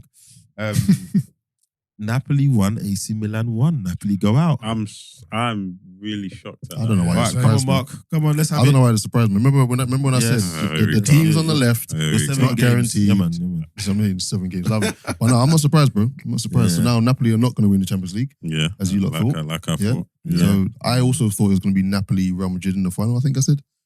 No, but you did tell us, like, don't be Yeah, you said it sure wasn't a Napoli Don't be foregone. so sure. Yeah, you did say it was exactly. Yeah, So- I thought it was a foregone conclusion they beat Milan, but it's football, They're innit? having a bit of a bad spell right now, innit? What- I haven't been watching. I've They- well, stopped they at- won on- They've got they real won on comfortable, but they've had injuries. Yeah. Yeah. And Key they won players on have been Saturday. injured. Zosima still in? No, he's back. He's back. He's back. But I think this is for romantics of football. Yeah. This is Milan derby. it's a good That's move. tasty, man. And I think wasn't Rolling it? What it isn't it? I'm sure I heard something about the San Siro getting knocked down or Soon, something. Yeah, soon they're rebuilding. So you know Yeah. the last Proper love story, bro. CL Mm. I semi-final. saw a throwback to I think it was 2008-2009 season, Milan derby. The players in Inter and AC teams it's that mad. time. It's mad. It was Crazy, yeah, it was Bex, crazy. All those guys. Yeah. Seedorf was that. I think it's going to be a really, really tasty game. Who do you Yeah, think I wins think that? Though? so. I think I Inter think win so. it. Nah, I think AC will do I it. think AC will do it. I think AC will do it. Leao Seem to be turning up. it's just Yeah, mad. I think AC will Anything do can it. happen. And listen, I will back Lukaku to the hilt, but his form is not helping the team Lukaku right now. And you know, Leao's doing well. Giroud's still scoring. He's 37. Just got 38. offered a new contract as well. Yeah, so I'm backing AC in that respect. Then on the other side of then we've got Man City drew. They've gone through Real City. I think that's going to be a very tasty 180 I'm saying minutes. City go through, man. Very tasty. I want City to go through, but I'm I'm saying saying Real. City go through. And I'm saying City beat either of the Milan teams. Either of them. Yeah, I revision obviously to my Champions League prediction. Whoever wins that game wins the Champions Yeah. League. Yeah, what they should do. And as Yeah. long as On Pep doesn't paper. have another over complication. I think he's gotten over that now, Yeah, especially with the I hope addition of Haaland. I think he's He might do something with mad. Nah. I don't know how long Ake Nah. is out injured for, but No, but to be fair, normally when Pep had tinkered, Yeah. it was normally in that forward line where he'd play like the false nine, Yeah. or he would I feel like say with him Haaland there, you play Haaland and that's it. They've And- got to and- deal with it. and that's it, innit? They've Like, got to deal with it now. Yeah. We're playing our way. You got to deal with it. yeah, Grealish is on a bit of form. KDB's on form. Like, yeah, it'd be interesting, man. Yeah, Like, Champions League is gonna be. but gonna be yeah, I don't nice think. to see. I think it's going to be the two legs are going to be tight. Like 'cause Yeah, the way I agree. Vinicius and Benzema are playing, it's going to be good, man. Mm. Looking forward to it. Rodri. Looking forward to it. that Modric back is four, still that back going. four can't handle Real Madrid, bro. I can see Real Madrid winning. Bruv, their back four can't handle Haaland. Come on, bruv. What? Aliba? Bruv, Nah, come No, on, but it's bruv. more. He'll be more like Do Militao, not innit? let them Like, get just, in the sprint race. Listen, I hear that. I hear it's that. going to be a but ding dong, man. I can see it. Yeah, I think yeah, Real man. Madrid's attack versus Real Man City's high-level defense football. is a For bit me, more it's the shaky. centre of the park. Mm. I want to see that. I want to see how they Yeah, set that's out. going to be the real battle. Yeah. Modric, Valverde, and Camavinga, or Yeah. whoever they Even if he plays there, he So might many. He's been playing Yeah, left play back. left isn't back, he? yeah. or Cruz coming on as a sub, and then And is Pep against- going to keep the three at the back? John Stones and Rodri? Is he- I don't. If he does that, I think they're getting smashed. Nah, I don't know. I I think he is. Yeah, Like, they if he don't- plays right, if he plays, what's his name? It's Stones Yeah. going in as the The DM. Trent Alexander role. Yeah. If he does that, I think they're getting smashed. Nah, you need to pieces. respect my boy John. no, Still. John. He's done John that Stones very is well, not a man. joke, He's done it very well, but bro, Vinicius is not a joke, bro. No, but that's not going to be his problem. His problem is going to be Big Luca and the movement, the ghosting. Boy. So yeah, going to be very interesting. And then we got to Thursday. Manchester United. Mhm. Please, We let's need to discuss insert this. that video of that Manchester Ghanaian- United. of that Ghanaian newscaster. That laugh. Laugh, yeah. I'm going to send that to you. Please use that. Mate, but what happened? I Right, couldn't believe it. right. So, listen, and listen very carefully. Listen well. I am not hearing any blame for David De Gea. I don't want to hear know your teammates. I don't want to hear none of that. Poor. I'm sorry. That is a poor excuse. No, it's not. That is a poor Explain how it's a poor excuse. Okay, All right. wait. I'll So who are you blaming? Maguire, 100%. 100%.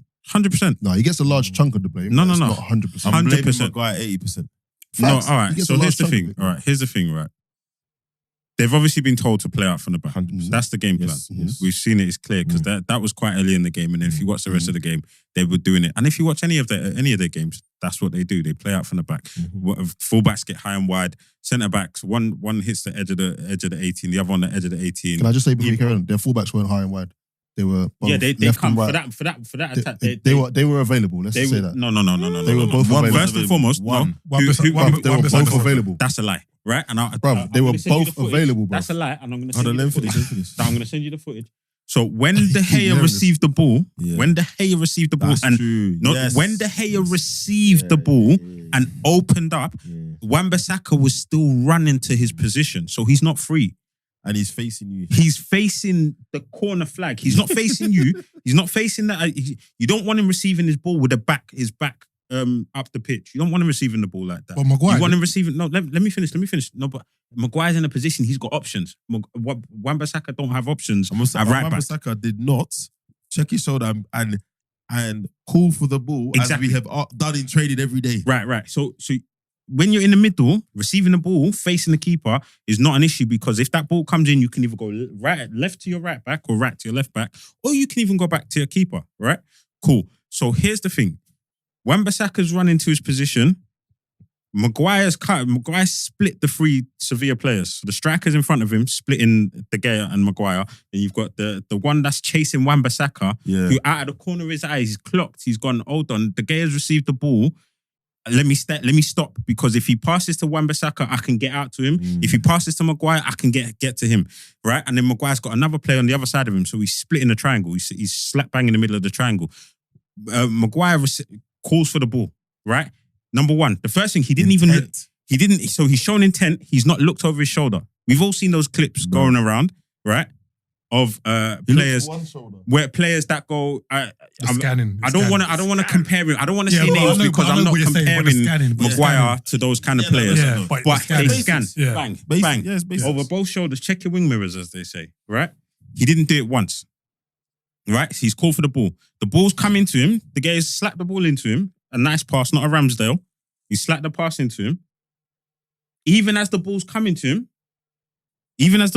him, he's not checked his shoulders again. The players have all collapsed on him. And then he's panicked.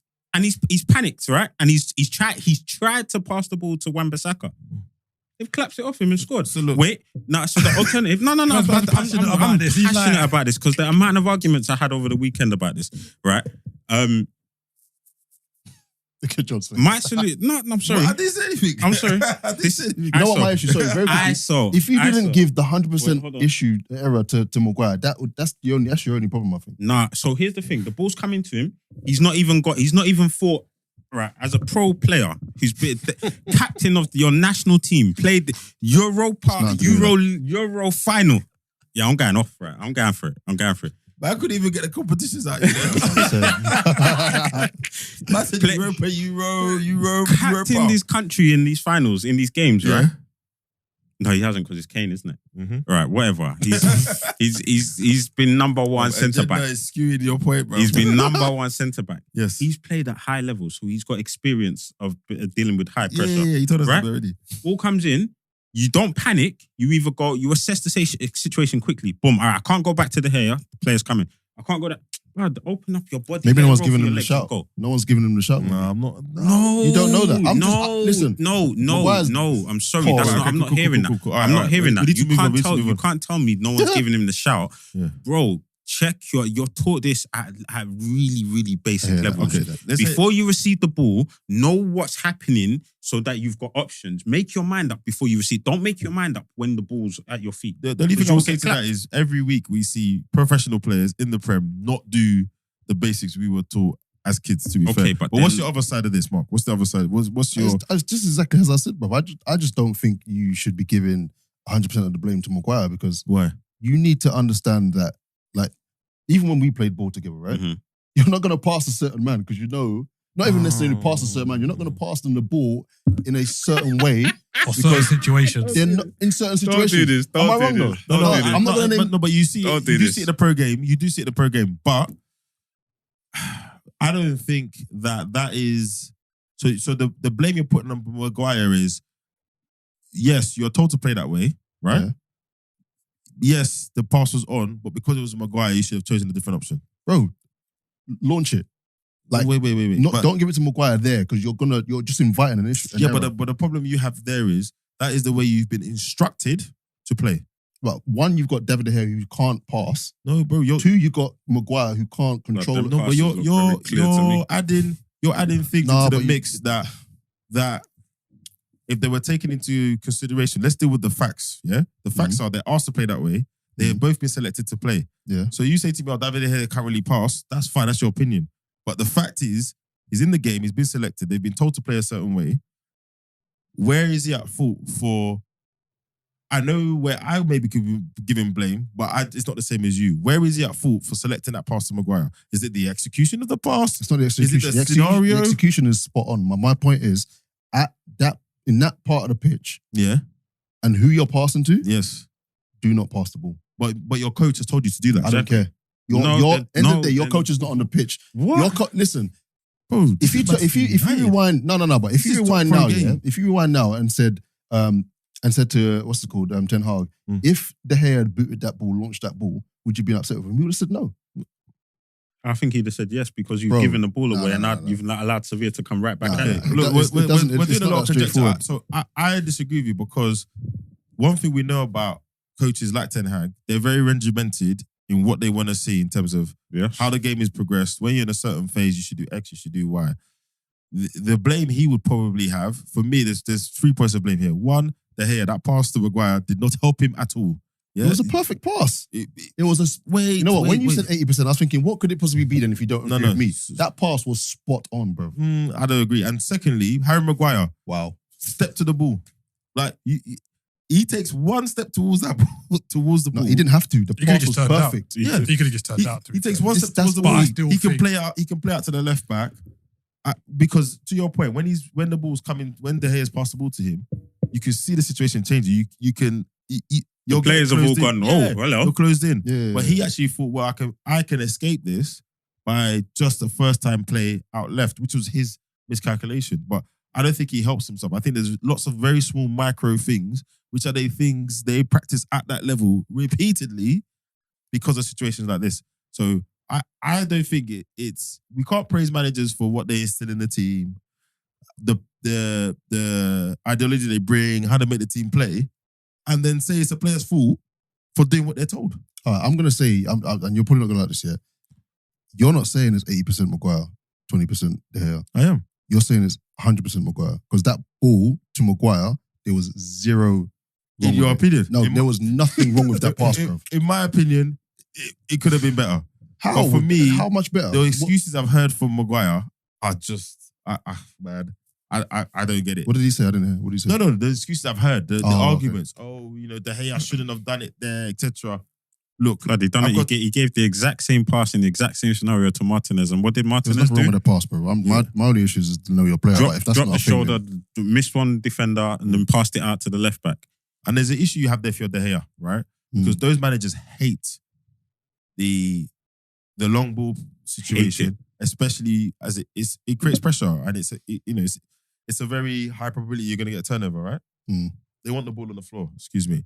So I'm either going to kick the ball long and get the heat and take the heat. If that situation then evolves another way, I'm the one that's in trouble. And then what am I going to say to the manager? Well, I know you told me to play out this way, but I'm not passing to Harry. Yeah. You can't say that. Come on, man. I don't trust Harry in that situation. Are you all right? All right, we can't see the rest of the pitch. There might have even been, I don't know, whoever was right wing at the point. Anthony might have been available on the right. But he didn't have time to do that. Because that's what I'm saying to you. He didn't have time. So the ball's coming to him. He didn't have time. If he opens up. You just said his pass is not good, but you want him to think I didn't say his pass wasn't good. I said his pass his passing isn't good. His passing isn't good, but that pass to you want Maguire him to was... think it to right wing? Bruv, anything but give it to Maguire there to make him panic. Bruv, he's a panic. He had two options. Maguire or Long. I think we're making it too much. Not Maguire. No, sorry. I think we're making it too much about the individual players in that situation. Fair enough. As far as you're concerned, The team has been picked. The manager's picked the team. Mm. You've all worked on how you're going to play, Mm. right? You can't then in that situation be like, oh, it's Harry, not Victor. You're not getting the ball, I'm doing this. No, It's easy to say that in hindsight, Can't do but that. you're going to see the same can't layer do in the that. game. You saw the same on Sunday with different players.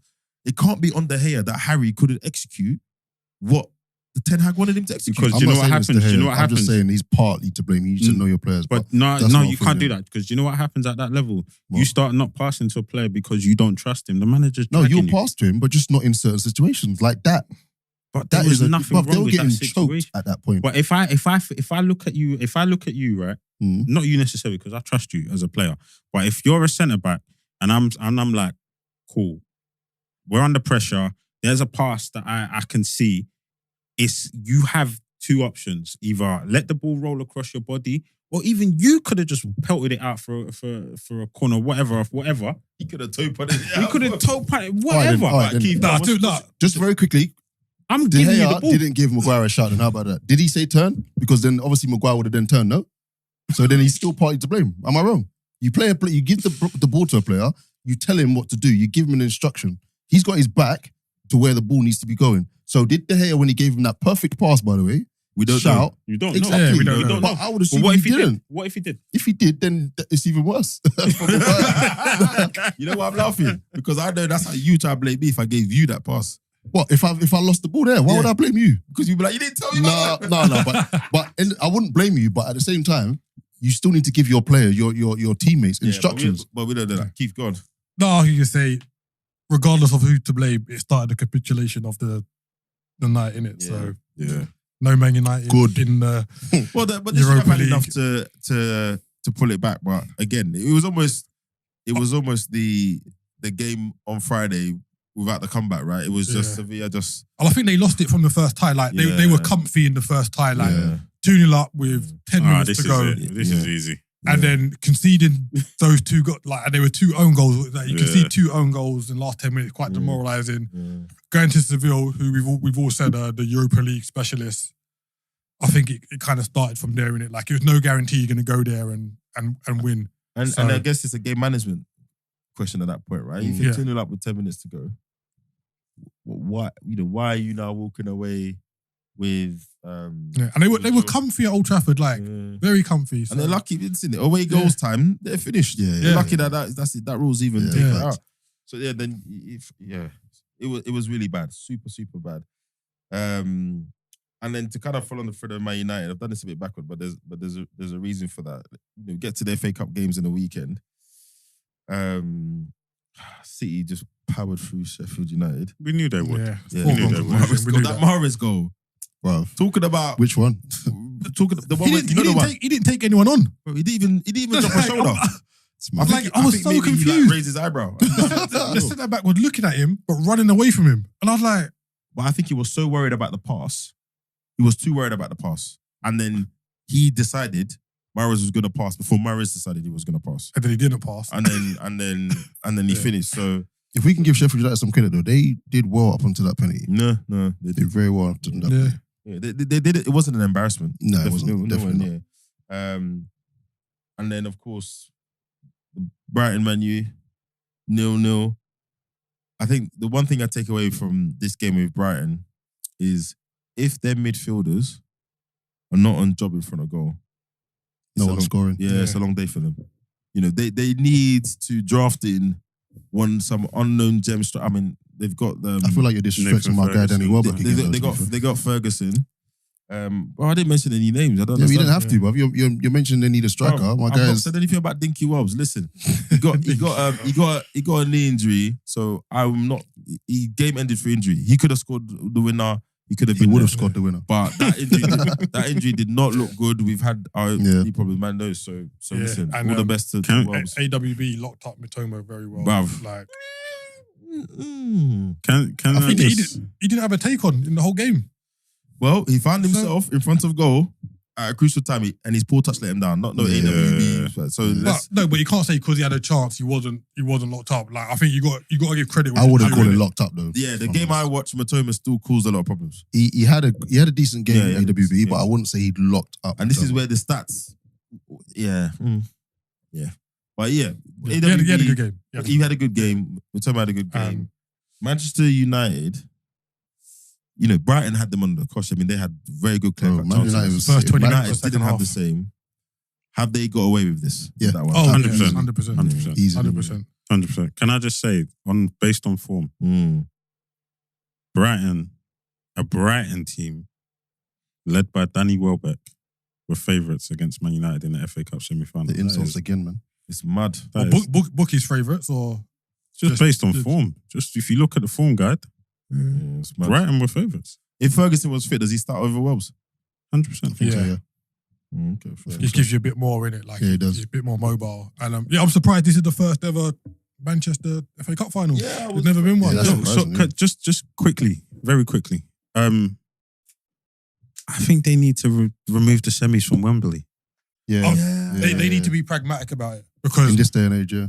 the same happened last year when Liverpool played Manchester City Yeah. and there was a train strike on the same day. Yeah. If you've got two teams north of Birmingham, they don't need to come to Find London a to play neutral this FA Cup. stadium. No, But we know why we're doing it. Go back to Villa Park and Old Trafford. And Old Trafford. But we know why though. It's financial. They need the revenue. They're still paying off for Wembley, Yeah. 15 years after it opened? Yeah. Well, It's ridiculous. When it all went a bit of a budget and they opened it, they said, you know, there's going to have to be a certain level of activity for 20 years, etc., etc. But yeah, common sense would say, depending on the teams in the semi-finals, you stick what's Old Trafford capacity? 75, 80, 75? You stick them at Old Trafford. I don't think it's that cut and dry, you know. I think if you did a poll, yeah, to fans up north and asked them, would you rather play, if you were playing against another team up north, would you rather play at Wembley or a team up north? I think it might be quite close. I think it kills the prestige of the cup. It takes away the whole kind of. It takes away from the cup final day. No, it's not even Do you remember? Do you remember? No, but do you it used remember to be a big thing. I don't think it takes away from me. For me, it doesn't take away from it. I think But it does. Nah, the game's still the game. But I don't know if I agree with that because when we think about the fans that go to these away games, right? It's a lot of the official fan club and all that kind of stuff. Every year that this happens, or every time it happens, they're the first to speak out and say, why are fans paying whatever they're paying for because it's more expensive because it's at Wembley, let's be honest. When it's at Wembley, that ticket price is not the same as it's going to be at Old Trafford, number one. And then number two, have you ever booked a return to Manchester? That's on why a lot weekend? of fans do coach and whatnot. But I think what Go to me and Spain. Isaac are saying is like, getting to Wembley should be special. And like, not saying that getting to FA Cup semi-final is not special, but like, if you've busted your guts, you've gone to like, especially kind of like maybe like a lower league team, you might be like, yeah, you busted your gut, you've gone here, there, and everywhere, and then you get your big day out. But then in the semi-final, but then if you go again like a month later, it's kind of like, I was here last month. Nah, I don't. It's not real. It's not really the understand same, your innit? logic, but that for me, I've not seen that play out in any player emotions. Yeah, I don't agree. I've not heard one player come out and say that. So I understand your logic. I just don't think that that's the reality of it personally. And even as a fan, just go back. it doesn't. As a fan, that particular reason. If I see Arsenal in the as we have done, if I see Arsenal in the semi-final of the FA Cup at Wembley, it doesn't take anything away when the final's at Wembley. We still made it. I don't care. Well, it hasn't mattered for me. It hasn't mattered. When I've been to semi-final, then a final. But I don't care. Yeah. I'm here at the final at Wembley. Even if the semi-final was at Wembley and then the final was at Villa Park, brother, I don't care. It's a final. We're here. It's a final. Also, I think to be fair, it's more of like a nostalgia thing, innit? Like, yeah, exactly. Don't get me wrong. I agree that we should go back to the final if need be. But for me, it's more around. It's not about the fans. You know, having a Liverpool versus Man United semi-final at Wembley on a Sunday is bonkers. Absolutely bonkers. Yeah. But then, what do you do? Because if it's Liverpool, Man United, so that's a semi there, yeah? It's Brighton, Man United. What do you do? Fine. But, you know, City and Sheffield, I think the problem you've got is outside of Wembley, the stadium size. yeah, you don't want to Man techie. United v whatever at Trafford. That's not fair. Someone's got home advantage. Do you then play at the City No, ground? if it was Man United, they go to Villa Park, innit? Yeah, or you go to the City ground. Remember But, Arsenal, Man United, the Villa Park, Giggsy and Bergkamp. If you're going to They change it, go. you have to change it I mean, like to be for honest, every it's match. not that easy to get from Manchester to Burnley. If you're going to change it, you have to change it for every game. So if you're going to scrap going to Wembley as a semi-final. Semi-final, yeah. They have to just do it for every game. Yeah, I agree. 100%. Yeah, But then sometimes it might be worse. So like John was saying, if you're going from Newcastle to Brighton. No, but I think what you do is you say, if both teams are from this part of the country, we play in one of these stadiums. Mm-hmm.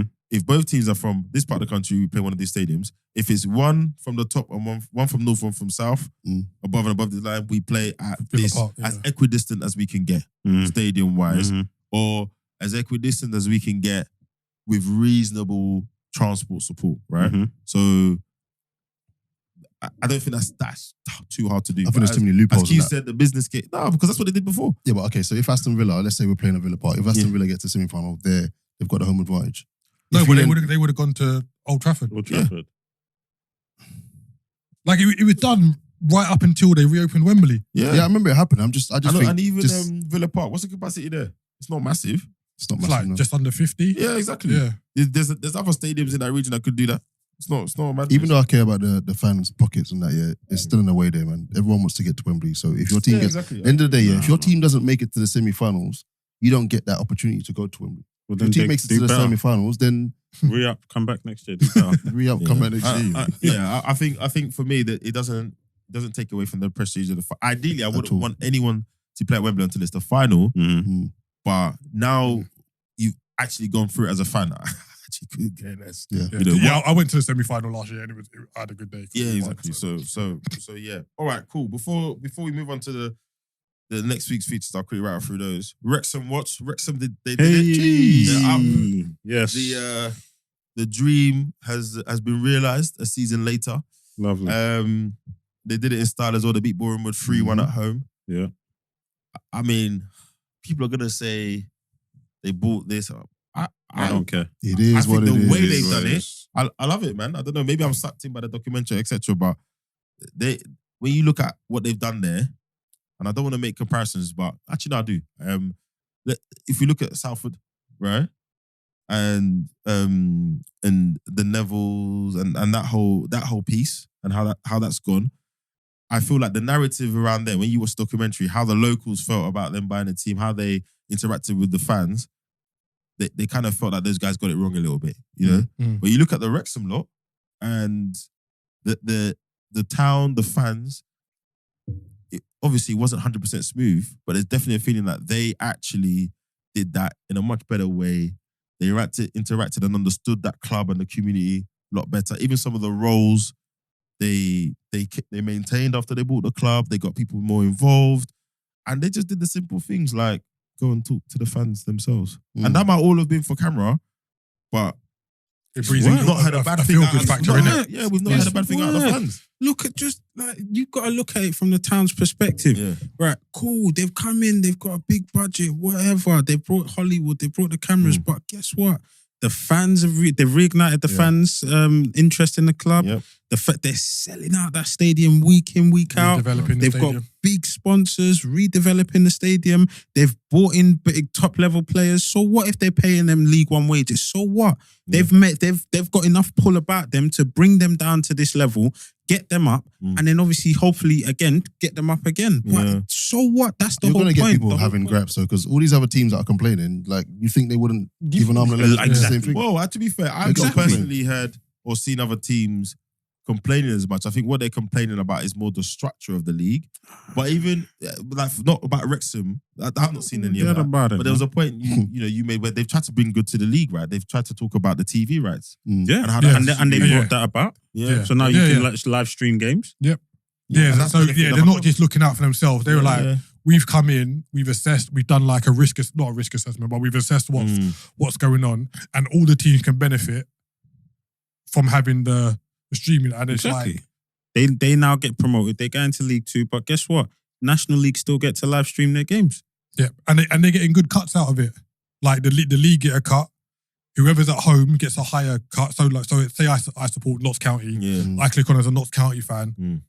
Notts County get a higher share of because I've gone in as a Notts County fan, etc. So they've done it. They've done it really well. Exactly. And I do hope Notts County go up because I think it would be very, very harsh if they. Do you know what? I know it's the day. I know it's like a one-off game, but I can't see not one of those clubs in that league. Is they don't do the whole thing like the Championship. It's just one game. No. No. So semi-final and final. So second and third get a bye to the next round, Okay. and then 4th, 5th, 6th, and 7th Yeah. have to play each other. Yep. And then they'll play A semi-final. a semi-final And against Notts and whoever finishes third. Because it can go both ways, right? Yeah. You can fight tooth and nail to the end of the season, not make it because it was tight. It's not like Wrexham ran away with the league. Yeah. Yeah.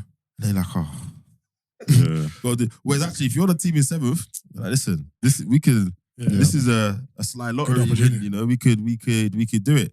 But I saw a stat today. So since the automatic promotion from the National League to the league came in 1987, the team that's got promoted had never come down the following season. So Really? they've maintained their league status For at least one season. at least one season. So I'm not sure what team went up last season. I can't remember who it was. Stockport.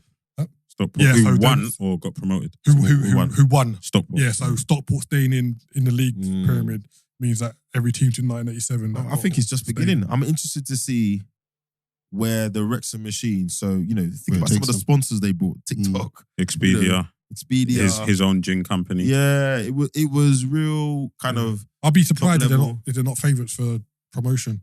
I'm putting him in for at least the playoffs. Yeah, next yeah. season. At the very Yeah. Favourites for promotion. Boy. I think Football them, will humble I think you them, quickly. them Paul- and Notts, I think them and Notts County. Paul Mullin was the leading goal scorer in League Two Yeah. before coming to That's Wrexham. true. Yeah. They brought in Elliot Lee, Owen O'Connell. As it O'Connell was at stands, Charlton. without any transfers, you think No. they'll make? No, they only transfer I was about to Yeah, say yeah, because yeah. now at listen. least 2 players. I wouldn't be surprised if they get a Championship player to come play for them. Yeah, and I wouldn't be surprised. I don't think. Yeah, it's, I wouldn't be surprised it's either, to be out fair. of the realms of No, it's not. possibility. I reckon they could get a Championship player or two. Because And you they've gotta got, think they've of got an established manager. Like Parker's has got like Yeah, it's some, not a joke, man. And Yeah. you got to think of it, there'll be bigger eyes now. They've got Yeah. bigger reach. Yeah. They're global now. yeah. So there'll be more money because they'll get bigger sponsorship deals. Mm. There'll be more money coming in, obviously within the realms of financial Yeah. regulations and whatnot. But they've got the money, Yeah. they've got the reach, they've got the pool. They're, Well, going, you've got to love the they're timing. making playoffs. You've got to love the very timing of minimum. it as well because when this season, the documentary that details this season's journey comes out, they'll be playing in League Two. Mhm. So the engagement with the club, with their progress, the fact that we can have a relatively detailed conversation about that league anyway, the job they're doing the job. So yeah, that's been a very well executed marketing plan. But it doesn't matter. It only matters because the football has done has laid the foundation. The only thing I will say though is now it's the Arsenal effect where they're gonna have a target on their back. Yeah. Everyone's gonna Yeah. now be on their 10 because they're thinking, oh, Wrexham, yeah, all right, Wrexham's in town. Let's show them what for. Whoever got League Two relegated from League One, they're a decent sized team. No, it's true. It's true. So there's It's that. true. There's that side but of it. the transfers, yeah. And the thing is, you think players are not going to want to go and play for them? Yeah, they will. Yeah, like agents are going to be like, I've got yeah, XYZ exactly. who wants to come down. Like Exactly. they're not going to have to go out. Knocking As much on doors. as they- yeah, they're going to be they Wrexham's think they would've, knocking. yeah. What? Yeah, get me down there. Yeah, calm. Yeah, it's gonna be super interesting, and it's gonna be interesting to see if anyone tries to copy that ownership model because they could have probably afforded to go and get a League One club or got additional investors and bought a Championship club, right? But they said no, we're gonna go somewhere with a bit of a story. So it'll be interesting to see if other wealthy investors. Hats off to Notts County though for keeping pace. Yeah, Yeah, of course. big up, man. Big Yeah, up. 100%. So yeah, congrats to Wrexham. Again, looking ahead, it's busy week. We've got we've got games midweek all the way through. I think the only day from Tuesday without a game is Friday. So I'll pick up some of the big ones. Villa, Fulham, Villa, easy. Wolves, Palace. Draw. Draw. Ooh, score Wolves. draw or Score draw. I'm going Alright. Wolves. I'm gonna go Wolves on that one. 1-1. Is it at Molyneux? 1-1. Yeah. It is. Yeah. Score draw, putting a 1-1 on it. Leeds, Leicester. I'm saying Leicester. Draw. I'm saying Leeds. Leeds can't lose 3 on the bounce at home, man. They Yes, got they to can. show some fun. Well, they can. Have you watched them? But They can. I got Leeds at draw. home against a shaky Leicester. I'm saying Leeds.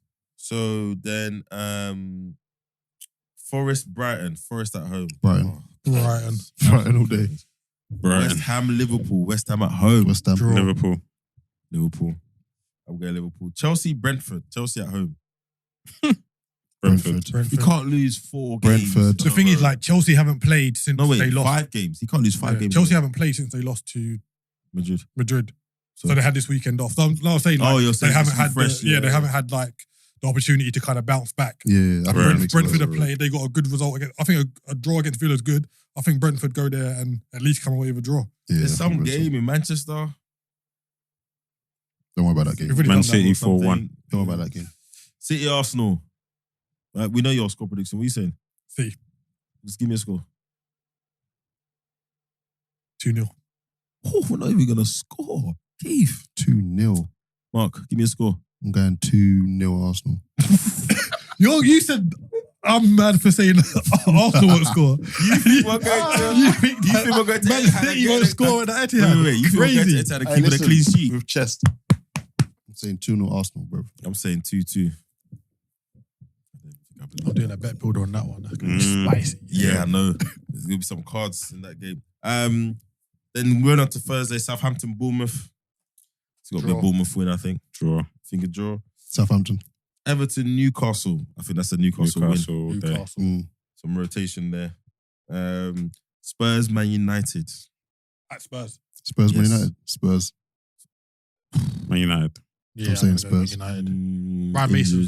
What's he gonna do? Yeah, I'm going Man United. Palace, West Ham on Saturday. Busy, man. These guys are going to be tired. Yeah, I Draw. think like the weekend results will depend But on, Palace at home, though. Draw. on the midweek results, isn't it? Draw. Yeah. Yeah, it's tough to I'm going to go West Ham win. I'd say West Ham Yeah. win. Yeah. I think if Basmati turns up again like that, it's hard. playing well. Brentford, Nottingham Forest. Brentford. Brighton, Wolves. Right. Brighton. I might call that one a draw. Is that annoying Wolves again, bro? Score draw. I think I'm going to say score. You're going Wolves? I'm saying, and Wolves are annoying, as I always say, bro. Yeah. I think score draw. Then on Sunday, 5 games. Really packed schedule this week. Bournemouth, Leeds, Fulham, City. Come on, Fulham. Please.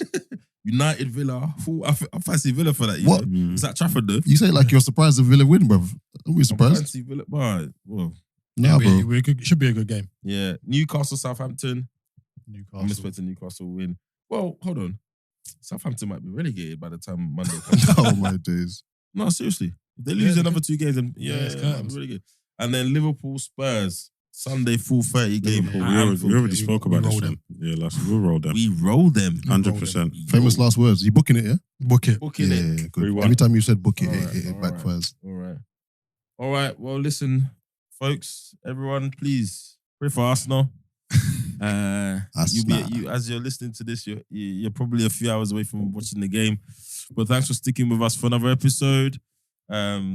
We are the Centre Circle, and I'm not going to say my famous last words from the last episode. So we'll see you next week. No predictions. Peace. Peace.